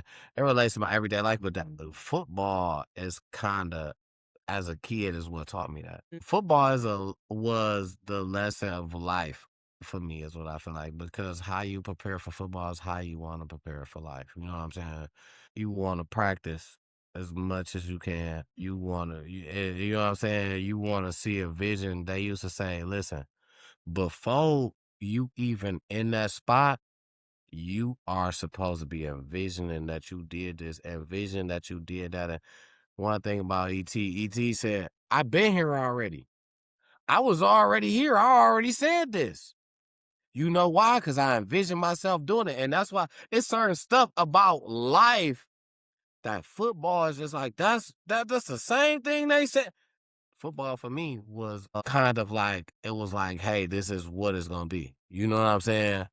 You can take it serious, or you can get the best result. You can be average and get the average result, or you can bullshit and get nothing. And, after a while, that just kind of stuck with me. And football was my baby. So what I used to work, Now you choose to go hard. that was one thing I made sure I did some work for. I did some, you know what I'm saying? I was at every practice. I'm talking about I ain't care where it was at. You couldn't tell me. You know what I'm saying? Yeah, you went hard today on the workout. It reminded me of Kobe Bryant when he said, when he was 17 and got drafted, and he was in there with Shaq and them and all that. I know he's 18, went to the NBA. He was in there with a bunch of Nick Van Axel and all that. He said when somebody would bump him, they'd come up to him like, bro, you all right? He said, get up like, nigga, is you all right? Like he felt like they was trying to little dog him. Like when I first played semi-pro, I was 17. You know what I'm saying? Like, but football is my love. You can't tell me I can't play this. I don't care how big you are, how old you are. Like, you strap it on, it's go time. And the one thing is, I realized this in life. The person who wins is the person who works the most. You can't outwork me in nothing. Because I'm going to get up. I'm going to go to work every day. I'm not going to make an excuse. I'm going to go to work when I don't want to. You can't outwork me in nothing. I'm going to clean up. When I don't want to, I'm going to do it. When I want to, I'm going to do it. And it don't matter what it is. You can't outwork me in nothing. That's just life. If I want to be better than just be the best, better than the next, I can't expect to be the best and to let you outwork me. You working when I'm asleep, or you working when I ain't working because I'm chilling. You can't outwork me in nothing. That's it. Behind the scenes, I tell my football team this all the time, bro. Y'all gotta want to work more than just in practice. Y'all tired because y'all want to do this only when we come outside. You gotta want to do this at home. He ain't lying, y'all. It's life. Can't nobody out pray you. You can't let nobody pray more than you. You can't listen, when you want it, Especially not for you. When you want it. Especially not for you. And that's what I was talking about earlier. That's it. Like, if you say you believe in God, you say you believe in prayer, you say you believe in the word, you can't let nobody else pray the word of God back to God more than you, because you don't know the word of God. And it's a scripture in there that say, I won't let a rock cry out. Because, see, everything is going to praise God because he is worthy of the praise, right? So if you don't do it, a rock will do it. But are you going to be that one that God done everything for? He forgiving you. He loving you. He provide for you. He covering you. You know, you already know if you was doing more, he would do more. The least you can do is praise him. That's all it takes. Thank you, Jesus. Thank you, Jehovah Jireh. Thank you, Jehovah Nisi. Thank you, Jehovah Sikkenu. You got to know the names. You got to get in your word. He will forgive you for anything. You got to read your word. And exactly what he just said. That is the fundamental reading. And I mean, but here's the thing though. When you go to it, it will come to you. You know what I'm saying? But the thing is, you gotta know. You know what I'm saying? If you can't sit there and put it together, you gotta read. Not even, I ain't gonna get into that because that's something personal that for me right now. Not that I can't read. Something personal I'm going through for my page personally. A lot of people can't read and they don't really. And a lot of them people and they swear that they is the most top tier Christians. You know, we the scum of the earth. You know, I really like the old boy that was on Monkey the other day. He probably swear but down here Christian. I bet you. Yeah. Yep. Any amount of money, that guy.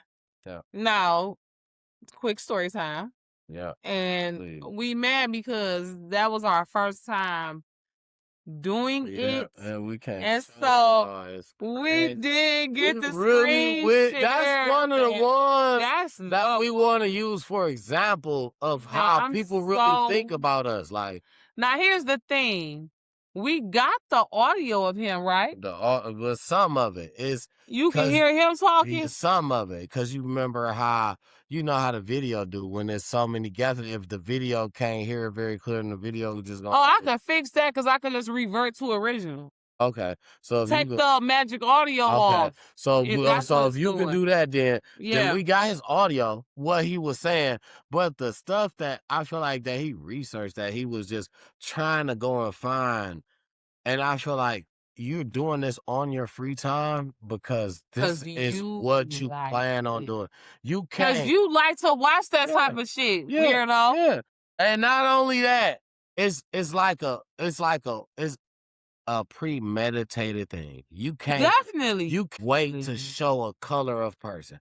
That's a person. I'm sorry, a person of color. That's premeditated. That you sat back and you store these Trolling. videos or you know where these are you can't wait to show this. You had because to go I find guarantee it. you, Like you said, you was like, I'm not finna look for that I'm shit not looking and for have that. that in my algorithm. Hell no, I'm not. I'm not even. No, what? No, I wouldn't even look for that in your color of skin if I have that in my. No, that's just not my emo. No, hell no. I'm not looking for. No, It hell was no. horrible. But at the same time, it was funny, right? Nah, the shit that he was showing us on the phone clearly wasn't funny because it was That like wasn't. he went and got some stuff from Africa where people was like chewing on each other or on humans, and they was people of color. It's like And when, so but see, and I wish I would have thought about. No, go ahead. I'm sorry. no. I was just saying, I wish I would have thought about this then. It's like when they was in Florida off them bath salts. Exactly. They was doing the same thing off bath salts. And there was wonderful people doing it. That's what I'm saying. They was doing the same thing off bath salts, but I didn't think about it because we chilling. It was I so didn't even fast. think nobody was even gonna be on nothing like that. First of all, this guy, right? You could tell he was streaming yeah, or recording or whatever because he had the whole setup. He had on a freaking. Let's set the scene. He had on a freaking airline pilot's hat or a sailor's hat or something like that, right? He's sitting there, and the first thing he said to us was something about Carmelo Anthony. mm-hmm. Mm-hmm. And his tone, right? Because I don't even remember the words that he said. I don't remember neither. But his tone let me know that he was about to be on some grace, like some KKK. You know what I'm saying? Type stuff. I was so much of a kid to the situation, or not even a kid. I'm saying I was just so much of like thinking that niggas not gonna be like that. I'm like, oh, he about to do magic. Like this, I'm about to be a magic nigga. So T Double just found Monkey. That's what we talking about, the Monkey app. Right. Maybe like a week or two ago or 2 months ago. No, I've been knew about it because of you. Oh no, we're gonna mix that with that because that's a good shit. No, we put that right there in the separate. That way we make it better. No, we're gonna leave that. Okay, I like that. Let's So do that. yeah, okay, yeah, let's do that. But no, I'm saying we gonna put that in a separate one. But no, so I knew about it because of you. I'm gonna tell you. Because I be watching Naomi Winner. Well, before when you was on it, and yeah, you was watching the one, and I was like, nah. You was like, oh, she playing a tranny. I'm like, no, that's a tranny. I'm like, no, that's a nigga. I didn't say she was playing a tranny. I said she was tricking them. Right, like acting like, you know what I'm saying? Like basically like tricking niggas because niggas think she a tranny. And I was like, when I looked at No, Shorty, I knew she was a tranny. OMG, I promise you we had to look that up you had to see it on the site where her mama had to tell her and her friend, or her mama had to tell her that, you know what I'm saying? That she didn't really mess with her because she was. I was the one who found out with you, baby, because you was like, no, she not trans. At first, she was like, no, that's a girl, and I'm like, that looked like a trans to me, and you was like, oh, let's see, and then we found out because we watched that she was on a show. Her mama aired her out on a show saying about how she was mad because, you know what I'm saying, she went trans. Talking about Naomi Winner? I don't know if that's her name. So I could. Was this months ago or weeks ago? No, months ago. The very first time. I don't remember. I don't. The very first time when you was on Monkey showing me that somebody was saying, because at first she was like, she tricking people, telling people that she a tranny. And when I sat and watched it, I'm like, that is a tranny. I didn't say she was tricking people. I said she was telling people that she a tranny that don't believe her. Right. They didn't believe her because she's so fine. I didn't say she was tricking people. You thought she was a girl. I knew. No, I didn't, babe. OMG, I promise you. This is how we got on the video, and I could tell you on the video where she was on the show. She's on a TV show that she gets revealed that she. I don't know nothing about this. OMG, and this how. If I see the TV show, maybe I remember. Okay, because you know I got brain fog right now. So type her name in, and then go to the show, and then type TV show or something. her mother goes off on her, and I don't know nothing about this because I didn't even know Monkey then. Her mother goes off on her and basically is telling her like how she don't accept her because like you know what I'm saying, you really was my son, like, you know what I'm saying? But he didn't care. She didn't care, whatever you want, you know what I'm saying? No disrespect. But I watched that with you together, and why we watched that together is because when you were saying you were saying she was, and I'm like, that's a tranny. But I had to watch a couple. I'm not gonna say I just knew it off rip. I had to watch a couple videos, and I'm like, no, that is a tranny. And you was like, no, that's not. And then that's how. What TV show? Like, cause I don't know what you're talking about. When I found out about Naomi Renter, it was on YouTube, and she was. Cause she was Bingo, doing her trick or right there, her right trade. there, her right Exactly. there. She was doing trick or trade. She was obviously a trans. I didn't think she was no real woman, never. I wouldn't have, listen. Maybe somebody else know her. Don't do that. I would lie for you before I lie to you.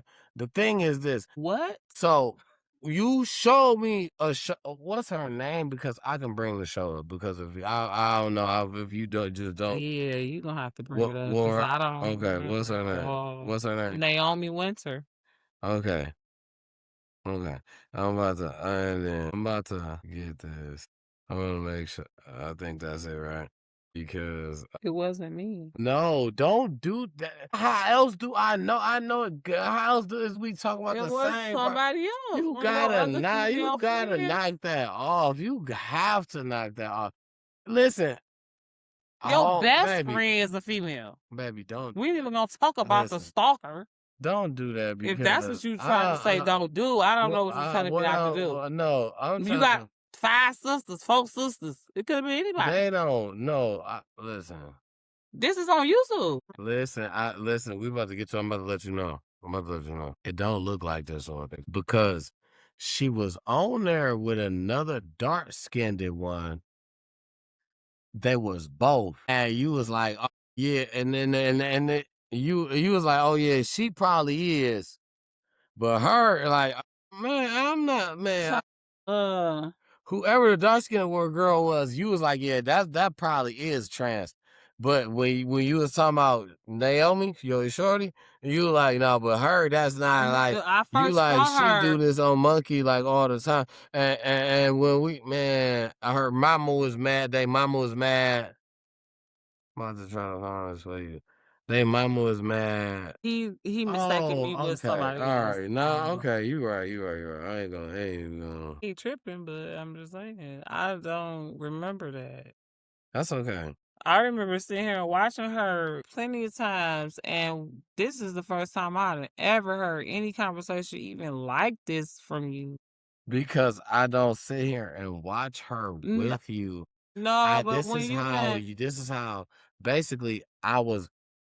So after watching her, after you told me what she did, and once I was introduced to her, this is what the conversation. She was doing a double with another trans, and it was a black person. Now I have seen that. Yeah, absolutely. Yeah. That's where this came from. So that's where it was. So is you talking about her or the other one? So Nah, the other one. Nah. Okay, I understand what's happening right now.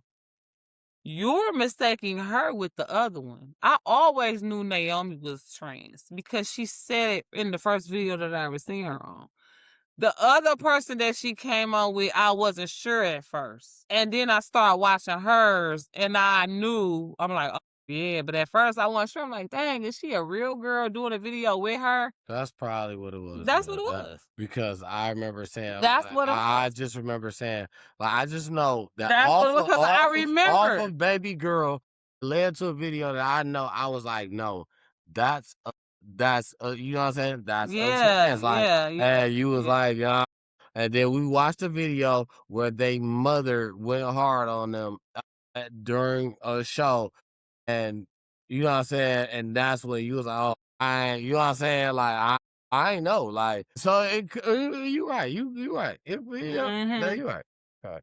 Yeah, you talking about the one who had did the thing with She was almost she was on there with Naomi because I end up following her I end up watching some of the other girl videos too, but I go back to Naomi shit because Naomi shit Yeah. just a little So more professional that's looking. so It's the a little thing is more probably that I consistent. got it confused because that's how I was introduced through the one. I Mhm. just used to sit and watch, Yeah. but then because you probably already had told me that she was trans anyway, Mhm. because I probably would have said that about her too. But you probably, like you said, you knew at the beginning. Mhm. Talking about Naomi. Right. So Yeah. when she brought the other girl in, I was I'm confused. like, that's trans. I could Yeah. tell that's trans too. Like I just off certain that's trans too. And you like, no, that's probably not. It's probably, you know what I'm saying? And I'm like, no. I mean, because you know why I feel like that. Because motherfuckers be saying I'm trans. I feel like I could look at And you. I'm not. But I could look at you and tell that you're not. Motherfuckers probably be saying that about her, and she is. So I don't know.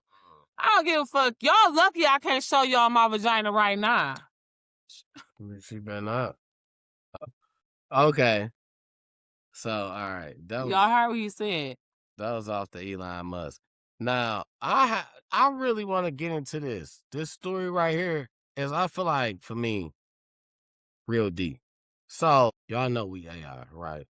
Y'all can make us cartoons. We AI. All this is alleged. I think I would make So, part some type of AI. Geno Smith is a quarterback, and he was with the Seattle Seahawks, and now he's with the New York Jets. Geno Smith. He had a bunch of stuff floating around, like he was in an altercation with his baby mama. Now, I'm not gonna lie. I seen a video of her recording while they was talking. She didn't show her in the video, but she like, yeah, y'all, this Geno Smith, he just beat my ass. You know what I'm saying? Like, and he walking away as she saying this. So she was right. Yeah, that was. So she turned the video on like, yeah, y'all, this Geno Smith, he just beat my ass. You know what I'm saying? Boom. He walking away, and she following him. And so basically she follows him to talk more stuff. I don't know what he's saying. I can't really hear him. So he's probably talking stuff too. I'm not taking it away. Cause she probably got on a damn mic. Right. I'm not taking it away. He probably talking shit too, but he's walking away. So what she does is she says something, and then she turns around and starts running. Cause all you hear is feet going, and then she yells, ah! You know what I'm saying? Like that. So you thinking like, I immediately thought, like, damn, Geno Smith, he out of there. He about to get in trouble. He putting his hands on her, and then you just did that while she recording. You gone. You out of there, bro. You just signed a whole nother contract. A whole nother you gone, bro. That's what I was thinking. Right. Literally right before the show. Right before we press live. That said, the police came. They ain't arrest nobody. They said baby girl was just Now she ran for no reason and punched herself in the head. made a video about all of this though and posted on social media. Okay, so let me ask If you. that's Hold on. I'm sorry, keep going. No, go ahead. No, go ahead. Because I'm thinking, if that's the case, why you on the video? Why you not on the phone with the police? This nigga chasing me. He doing this, he doing that, because you know you're aggravating him. You know what I'm saying? So within your aggravation moment of you knowing that you aggravating him, you don't want nobody else to hear that.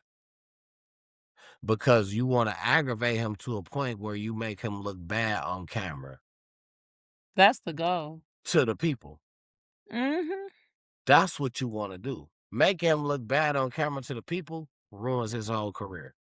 Because he probably had already said he ain't want nothing to do with her. You know what I'm saying? At that point, they was probably at odds or, whatever. So if you don't want nothing to do with me, then you don't need no money. That's what she's basically saying. Or you don't need to be around. Shit, go ahead on. Go to prison. You know what I'm saying? Oh, you talking about her? Yeah, this is why she did the bullshit she did. Yeah. Or it's like, or if I'm not, if you ain't fuck with me, shit, I'ma get you gone. I'll get you out of here. Nigga, do you know who you is? I record you on a video. I'm gonna get you. She never recorded her face. I record you on the video. I get you out of here. Made it like he done. That shit could have been AI. Made it like he done. No, that's a real. That's a real thing. Made it like he done did something to her. All that police pull up. They didn't pull off with nobody. So the thing is, did you ruin what he had going on now? No. Nah, he's still cleared to play at the new team that he played. Cause if that DV, you signed a new contract, you out of there. you broke. Well, no, we're not giving you nothing. We don't got nothing for you. We don't promote DV. You out of there. That could have changed his whole dynamics. And we already talked about how the truth don't matter when the lie's more entertaining. So he might still miss opportunities because of that shit. At least he's able to at least be where he's gonna be at. He might miss opportunities like sponsorships and shit like that until That's great. Until the season starts. Now, if he start putting on season start and he turned the Jets around, because now he signed to the Jets. The dude who he used to be on. He started with, and they didn't like him. They traded him off. But now, guess who's the head coach of the Jets? Been the head coach for a year. Guess. Can't guess. The black guy From the Lions. Come on! Come on! He went there. His name is okay, you got Ben Johnson that went to Chicago. And that guy's name, the black guy, is the one that went to the Jets. AG. I'm gonna give you his initials. AG. Aaron!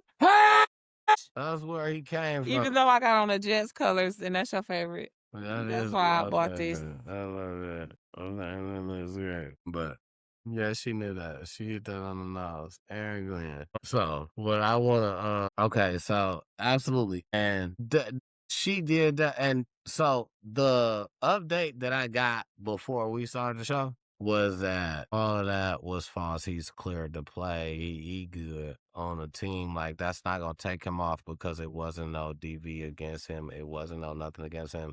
He didn't beat her like she said in the video, because she literally got on the video and said, "This Geno Smith, and he just beat my." Well, no, we can say that. He just beat my ass. That's what she said. And she did it, I feel like, more so for a moment. Out of malice. To try to destroy him. You know what I'm saying? Yeah, because he was done with her ass. And that's what we got to stop, ladies. Bow out gracefully and trust God that if this ain't the one for you, you could do better and get better. And so is the same for them. You know what I'm saying? If you really love this person like you say you do, and you so hurt they did you bad because you really love them, Just then them the best. Like that. Then right, and understand that it's somebody out here better for them than you, and it'll be somebody out here better for you than them, and maybe y'all can still be friends. Maybe you can at least be cordial. Like, all of this extra shit that you're doing is not gonna help this person want to be with you. Yeah.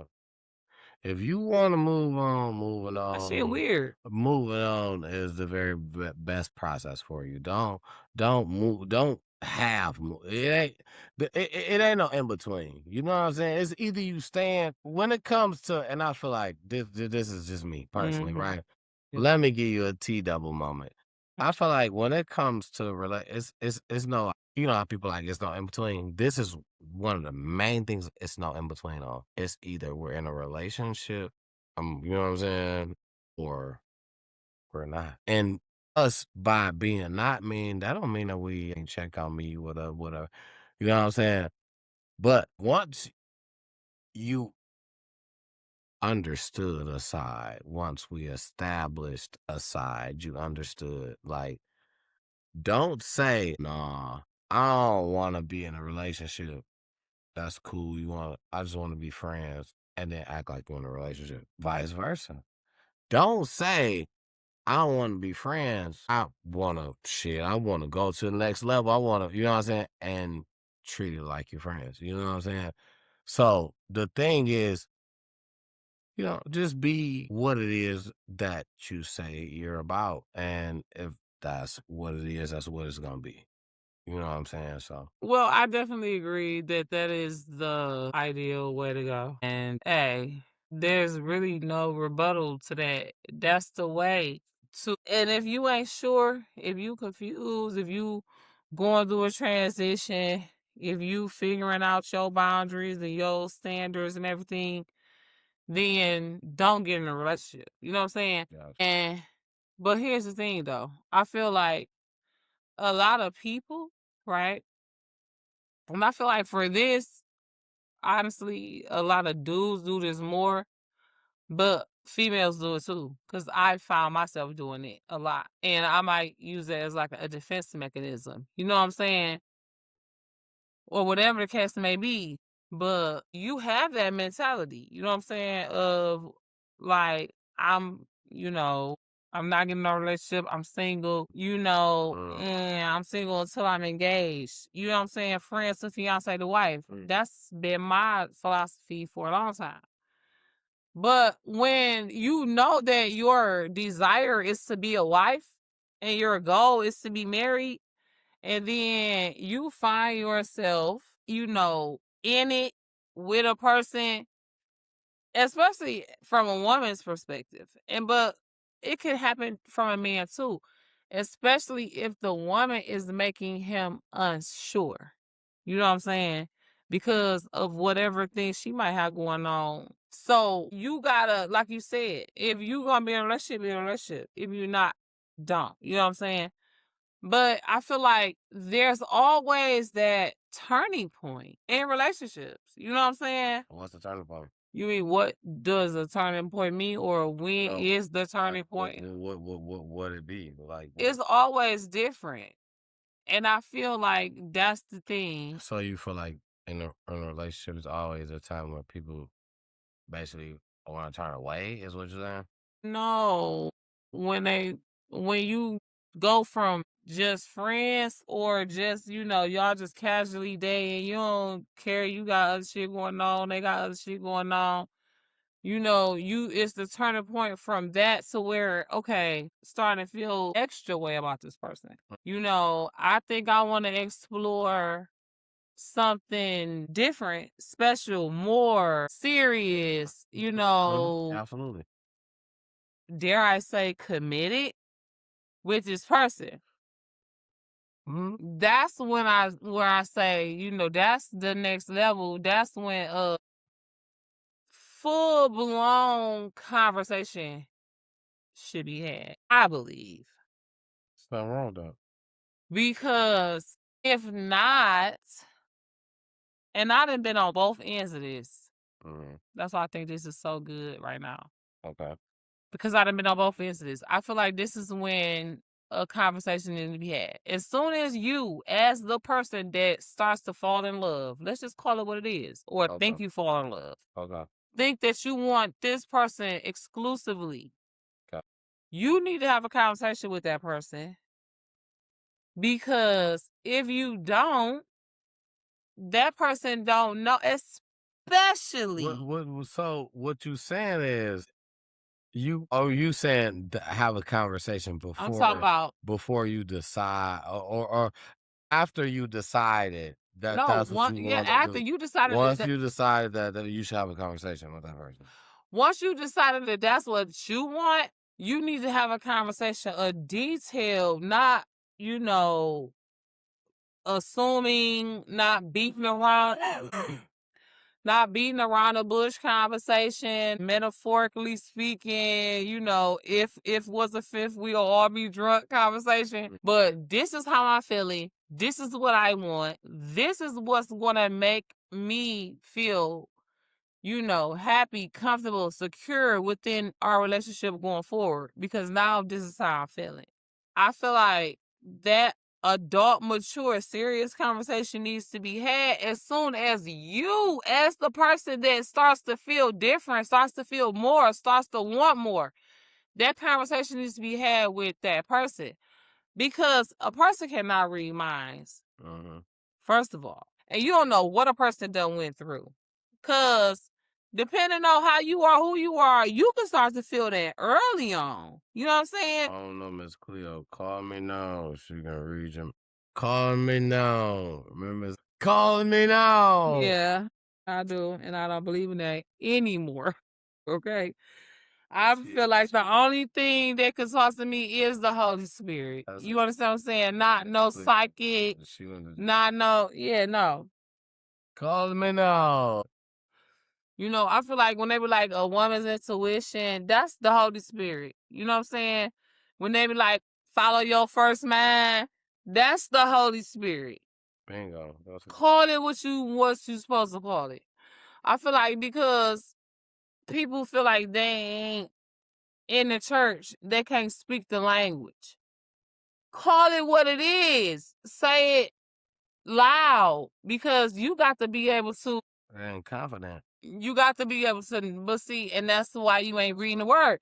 Because if you read the word, one of the first scriptures that stood out to me was there's no condemnation in Christ. Once you're a believer, nobody can tell you, oh, you smoke weed, so you can't tell me you can't believe in God and God don't love you. See, that's a lot from the pit of hell. The problem is exactly what you said. They just not reading it. Nobody's reading it. It's exactly what you said. Yeah. It's nobody's. If you read it, then you would know that. That you know what I'm saying? You would be more comfortable, but people don't want to, when it comes up, and say that comes up, you know what I'm saying? Oh, well, you do this. And people don't want to get into that argument because they don't know that I can still do that and be, but you know what I'm saying? Right, because they don't want to because they don't know. And because I think too, a lot of things in the Bible might intimidate people, and they might think because they might not have found that scripture that say there's no condemnation in Christ. All they're reading is the 10 Commandments. Yeah. They feel like if they're not following or being raised by to the point where you gotta follow. If you ain't following the whole thing, you ain't doing it. You know what I'm saying? Because they think that's what I'm saying. Right, because they was raised by somebody that think that if you ain't following the 10 Commandments, you ain't right. You understand? So that's what they think. So, you know what I'm saying? They don't even try. Because they feel like, shit, well, I was lying yesterday. It's like you can't lie in the 10 Commandments. I can't go in there. I stole a candy bar from the gas station. I'm 7 years old. I stole a candy bar from the gas station. And so now I can't pray because I'm a sinner. Okay. Can I get a quick story time? I was something like that. First time I got baptized, right? I got baptized with my auntie, one of my favorite aunties. I think I talked about her. Yeah, a lot. Yeah. Love her. Hey, auntie, love you. Hey, auntie Maria, that's my baby. But she was heavy in the church. My auntie was in the choir. She was, you know what I'm saying? She was one of the ones, she had her kids heavy in the church. And when we would go to her house, when she would get us, that would be one of the things. Like, okay, but we going to church. I was like, if she was off work and we going to church. Like, you going. Like, there ain't no staying. Everybody going. So, yeah. So, you know, the word was everywhere for me. The word was everywhere that I went. You know what I'm saying? And I'm very grateful for that. The word was everywhere that I went. Oh, it comforted you. And absolutely. You know what I'm saying? And you ain't even know at the time. Yeah, I didn't even know I was surrounded by the word. You know what I'm saying? And how, you know, the thing is, I don't know exactly what we were saying about church, about this, but she would definitely take us to church on Sundays. You were talking about the first time you got baptized. Okay, she would play her gospel music, but the first time I got baptized was, and I'm gonna tell you, yep, because it goes to what you're saying. I was with her, right, and I was thinking that, okay, now that I got baptized, once I'm good, I don't have to. I ain't gotta do. I'm good now. I ain't gotta do that again. I've been, but not knowing I'm sinning every day. You know what I'm saying? So because I got baptized, and you was young, you was a kid. I was young than the mother. First of all, I don't even. That's why I haven't made. And my daughter heavy in prayer. She don't like to read like how I did, so she might not be as heavy in reading the Bible as I wish she was. But she heavy in prayer and she do read her Bible. You know what I'm saying? And I haven't got my daughter baptized yet, but I am gonna get her baptized before she go off to college. Yeah. Okay. I'm gonna make sure she baptized Okay, before. you I'm got gonna you make got sure. you have a plan. I got a plan. You wanna know why? Because I was baptized young, right? I was baptized at like probably 9. I think I was 9. It was right after my daddy died, I think. Okay. Because if he died in September, I think I got baptized around Easter the next year. Okay. Right? Okay. And I did it myself. Okay. I did it at a different church. That take a lot. That take a lot. I like church. Maybe We because got to I'm dress shop, up but to and stand up, that's a certain time in church. Everybody's not doing that. You know what I'm saying? You might be the only person that stand up and get baptized in church on this day. You know what I'm saying? Because everybody else are like, oh, not me, not today, or not. So I feel like that takes a lot. You know what I'm saying? Because yeah, that takes a lot. So yeah, shout out to that. That takes a lot, man. yeah, I was like 9 or 10. Shout out to I might have been 10. I think I was you. 10 now that I think about it. Brilliant. A brilliant, baby. You're brilliant also. Thank you. I could see that. Yeah. But I think about that, and that was the last and only time, right? But I'm ready to do it again. I'm gonna go to consecration class and all of that because, and the reason I haven't gotten my daughter baptized yet, the reason I didn't get her baptized at like 5, 6, 7, something like that, because I want it to be her choice. I don't want it to be because I told her to do it, and it was my choice, right? But I didn't really know what it meant. Right. Because it was me. Because my auntie, she looked, she was like, any of y'all? And I kind of was sitting there and I was like, for a minute, I was like, you know what I'm saying?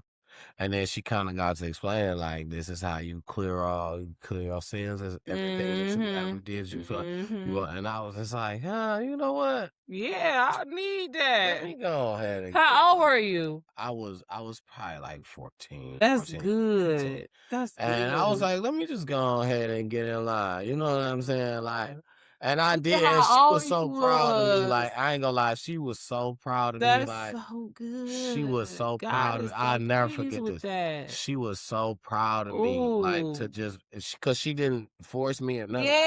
You know what I'm saying? She just was like, don't none of y'all wanna, and she got to explain to us like what it meant. I was like, I'll just, let me just go because I wanna. And she was so happy, like, you know what I'm saying? That's a moment for me. Listen, and I want you to understand that, listen, I did my makeup, so I'm not gonna cry. But I don't know. I've already been saying and thinking, and I think I said it out loud. I don't know that you are covered. You know what I'm saying? You are anointed. I see that. You know what I'm saying? In you, on you. It ain't just in you; it's on you. You know what I'm saying? And this is the first time I heard that story. You know what I'm saying? And so I didn't know that. First time I ever said it, for real. Like, you know what I'm saying? I feel like I never shared that with nobody. So first time I ever said it, like, honestly. I'm special. So I'm special. You are. No, to me. Anyway, to me. Like your grandma used to say, to me. Okay. The fact that you know that is crazy. Because my grandma used to say that for real. I do a little listening. Oh my God. I listen a little bit. My grandma used to say that. She's like, to me. To me. Yeah, to me. Like, I don't care what you say. But I don't care what's the fucking dictionary. Listen, the president could say what the fuck he got. But to me, the only person probably could have came down here and told her different was Jesus. Okay? But to me, okay. To her? Let me tell you, to me. To me? Okay. Okay, yes. I'm grateful, and on that note, I'm gonna pee. Okay, I'm be honest, because I gotta pee. Okay. But I we can jump gonna pretty off. much I go can jump into off what it. happens after you finish Yeah, I can whatever. jump. And the I'm gonna one, have 2 internet messages. the one I'm about to jump into is perfect that you're going to pick because you don't want to hear this anyway. Who it's about? Your girl Beyonce and Jay-Z. Anyway, Bitches. everybody was kind of wondering, like, how did Jay-Z have an afro after he just had them wigs, like, dreads? Okay, Like, now you can.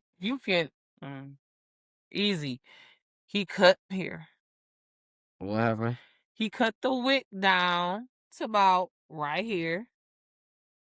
Put a whole bunch of conditioner. Something he rich. You know what I'm saying?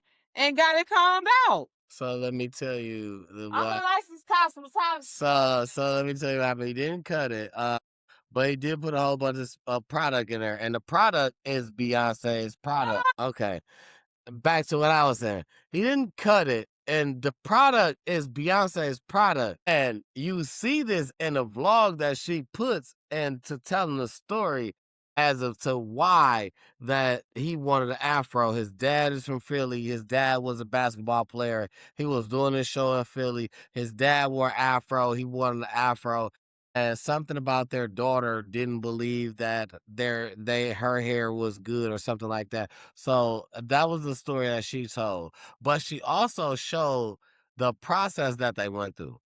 But the process that they went through was all her product. She had her hairdresser do it while she recorded how they took it apart, how they sprayed it with a lot of product, like how she said, a lot of conditioner or whatever, to loosen it up, to comb it out, to get it in afro form.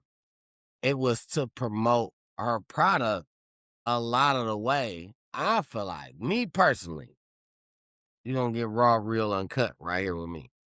Me personally, I feel like it was to tell a story. She don't really do vlogs or nothing like that, tell stories or nothing like that. So a lot of people are going to be in tune. She brought a part of the story and made it sentimental to put her daughter in it. And she showed a valid point of the story to show to where he turned locks into a fro. And she used whatever that she had to use to fill in. But it was basically a product idea to me. I think that it was all about the product.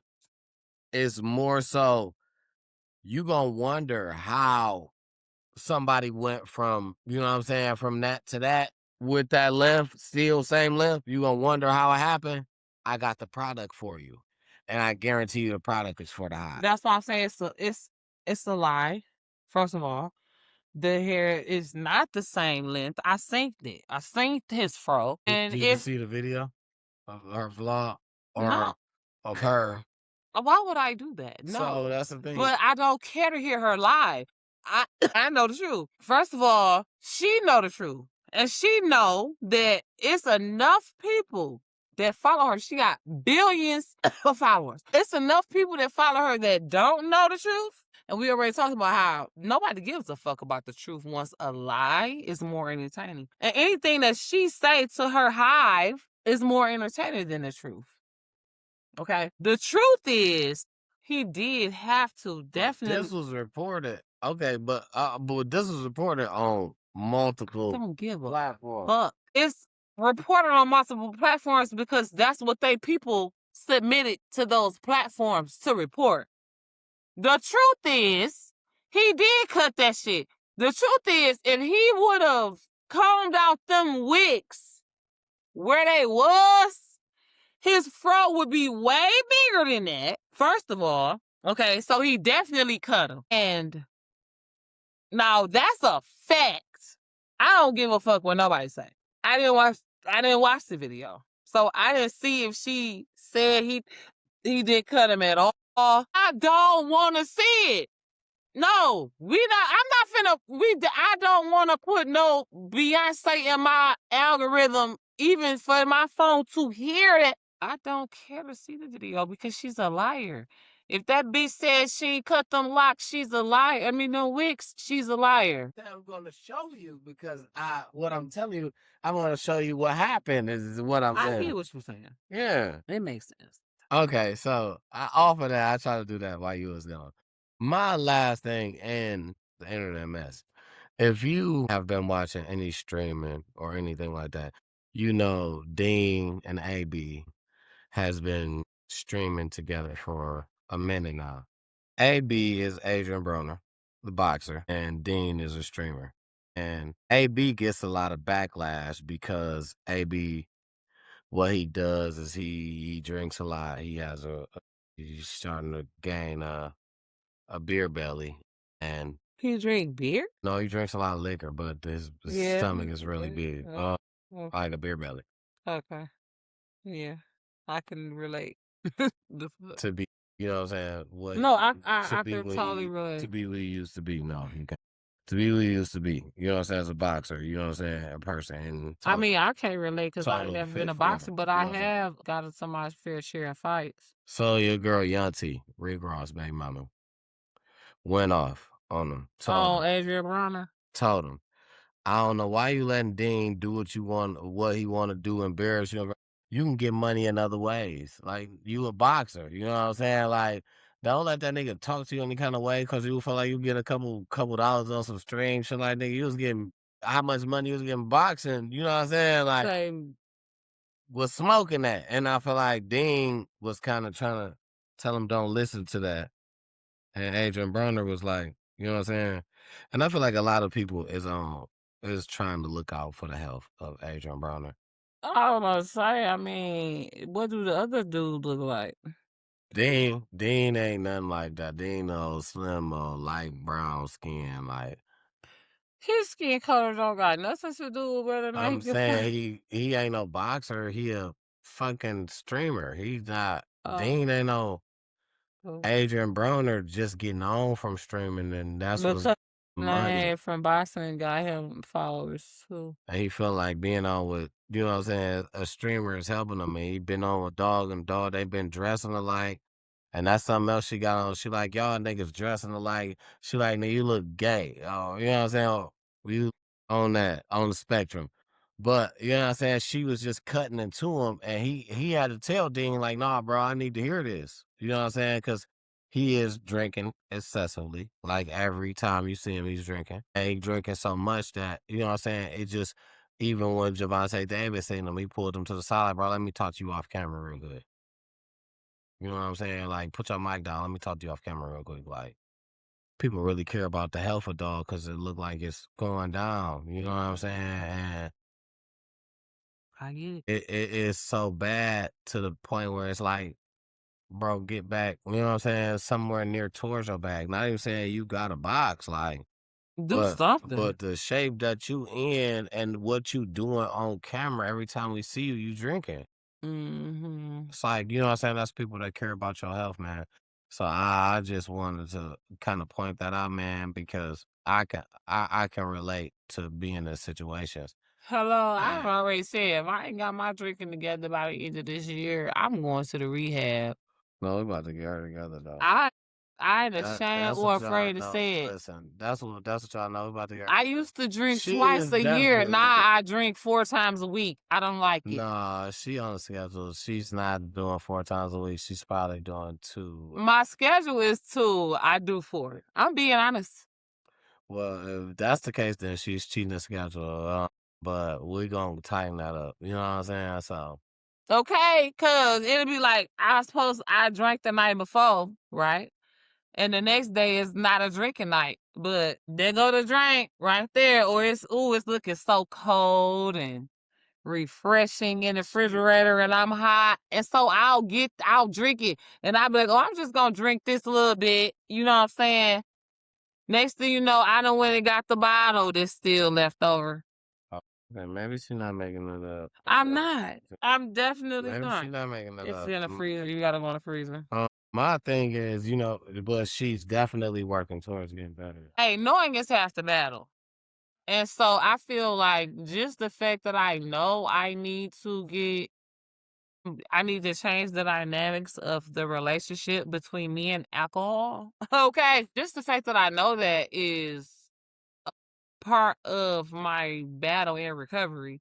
And I'm grateful. And I know I already got the victory. You know what I'm saying? That's why I'm so excited. You know what I'm saying? Because I'm excited to do what God want me to do sober. You know what I'm saying? I'm excited to see the world the way God wants me to see it sober because, you know, ever since I took my first drink, 13, 14, I think there's been a year that I haven't taken one sip of alcohol.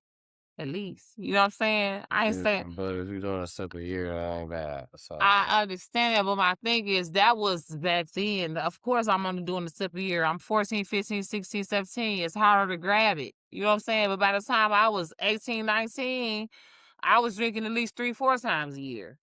And then by the time I was 20, no, I say by the time I was 30, because when I started working at that plant, that's when I started working, I started drinking more.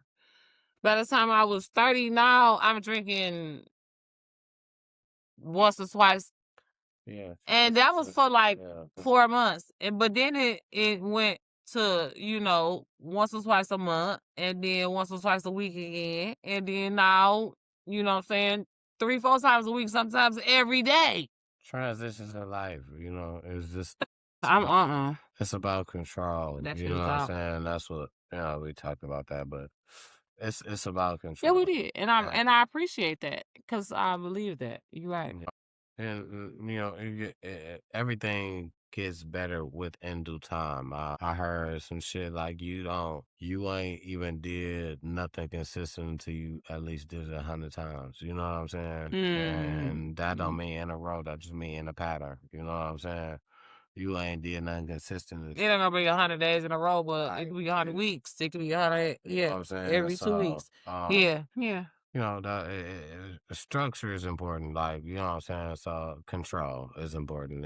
And that's what I want to close with. I'm basically saying I'm a brand minds to the end. But Well, I celebrate my wins. I do acknowledge them.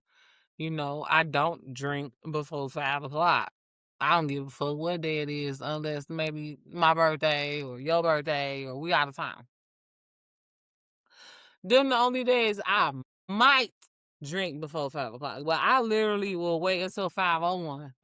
Because I just feel like you got to have some type of honorage. You know what I'm saying? Now, you can't just be waking up like I done seen people, literal family members, wake up and drink the same beer that ain't have but this much in it for you, that they sat on the side of the bed when they went to sleep at like 4 in the morning.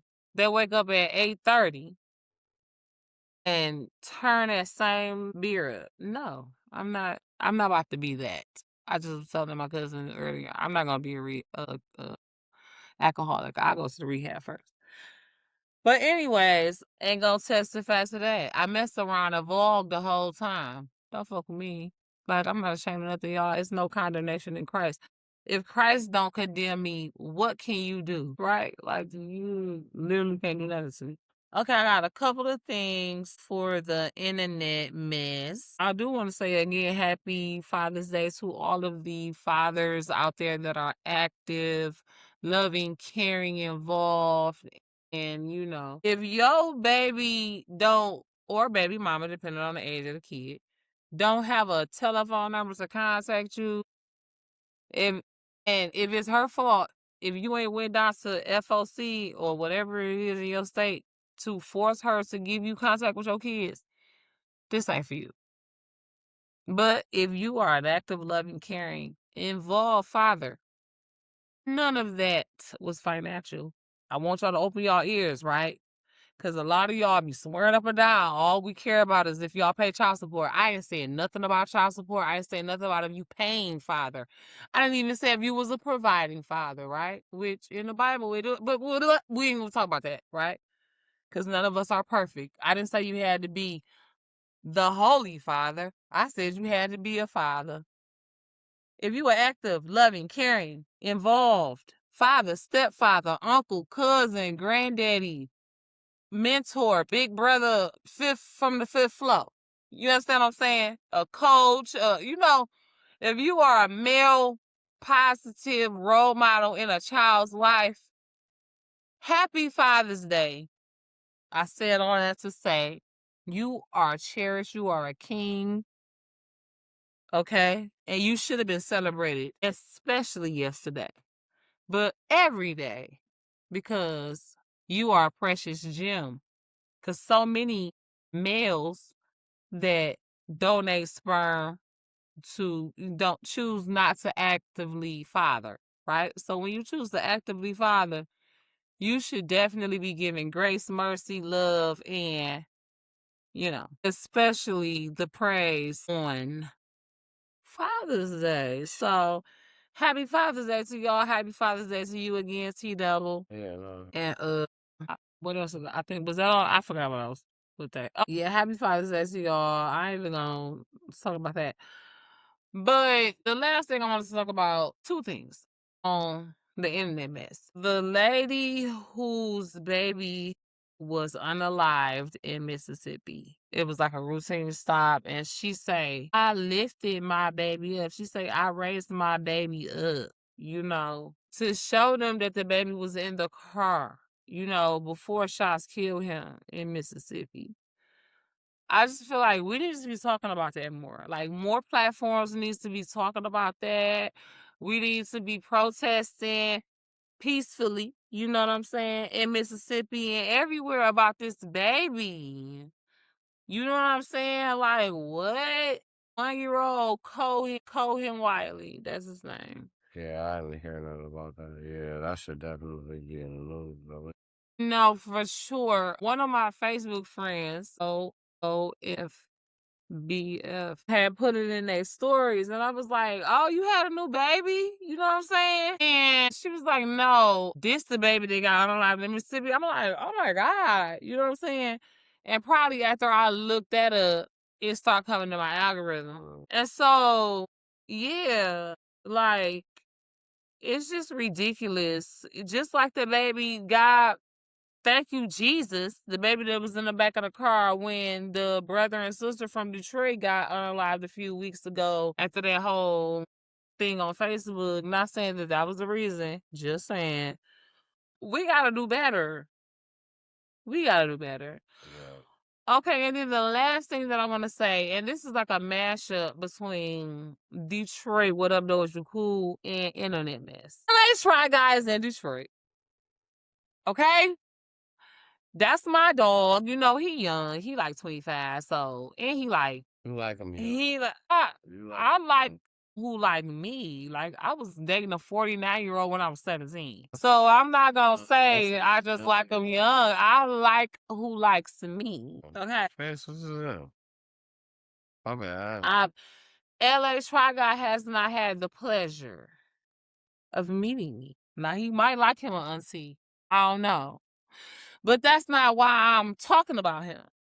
Why I'm talking about him is because we have been watching him for at least a year.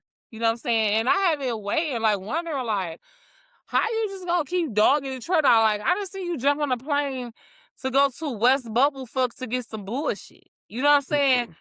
Right? And we got so much good shit and he hadn't been to Detroit yet. So I just was like, I know he should be coming here soon. I had literally just said that maybe like 2-3 weeks ago. So then to see him here, I thought that was exciting, And if you don't know, LA Try Guy is like a chime time. You know what I'm saying? He's from LA.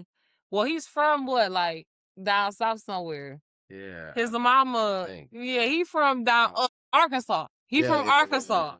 He from Arkansas, but he live in LA now, and he go all over trying different restaurants. And maybe like a year ago, he started the Sunday Facebook plate series, Facebook Marketplace series, which I didn't watch the one from Detroit yet. Did you? Okay, good. Well, I'm looking forward to seeing that one. And yeah, LA Try Guys here. So if you don't already follow him, I'll put it in the description or up in the, some type of way I'll, tag him. And if you happen to be a fan of his, hey, we're time to talk it out. I'm your girl Jen checking in. This is your chocolate is drop, your boy. I'm your boy T Double. Yeah, that's me. Yes, and we are so glad to have you. Please, clearly we are up to you. Please make sure you have subscribed to this channel, and because we would love to see you later, right? Because we also love to eat, travel. We have this obvious podcast. We have other platforms that we love to add to, with our beautiful, sexy, melanated energy. So if you're interested, And even if you're not, it's free and it's not even gonna bother you. Okay, just subscribe to the channel. Okay, we're on the road to 100 subscribers. Once we get to 100 subscribers, somebody's gonna get a gift. When we get to 500 subscribers, somebody's gonna get an even bigger gift.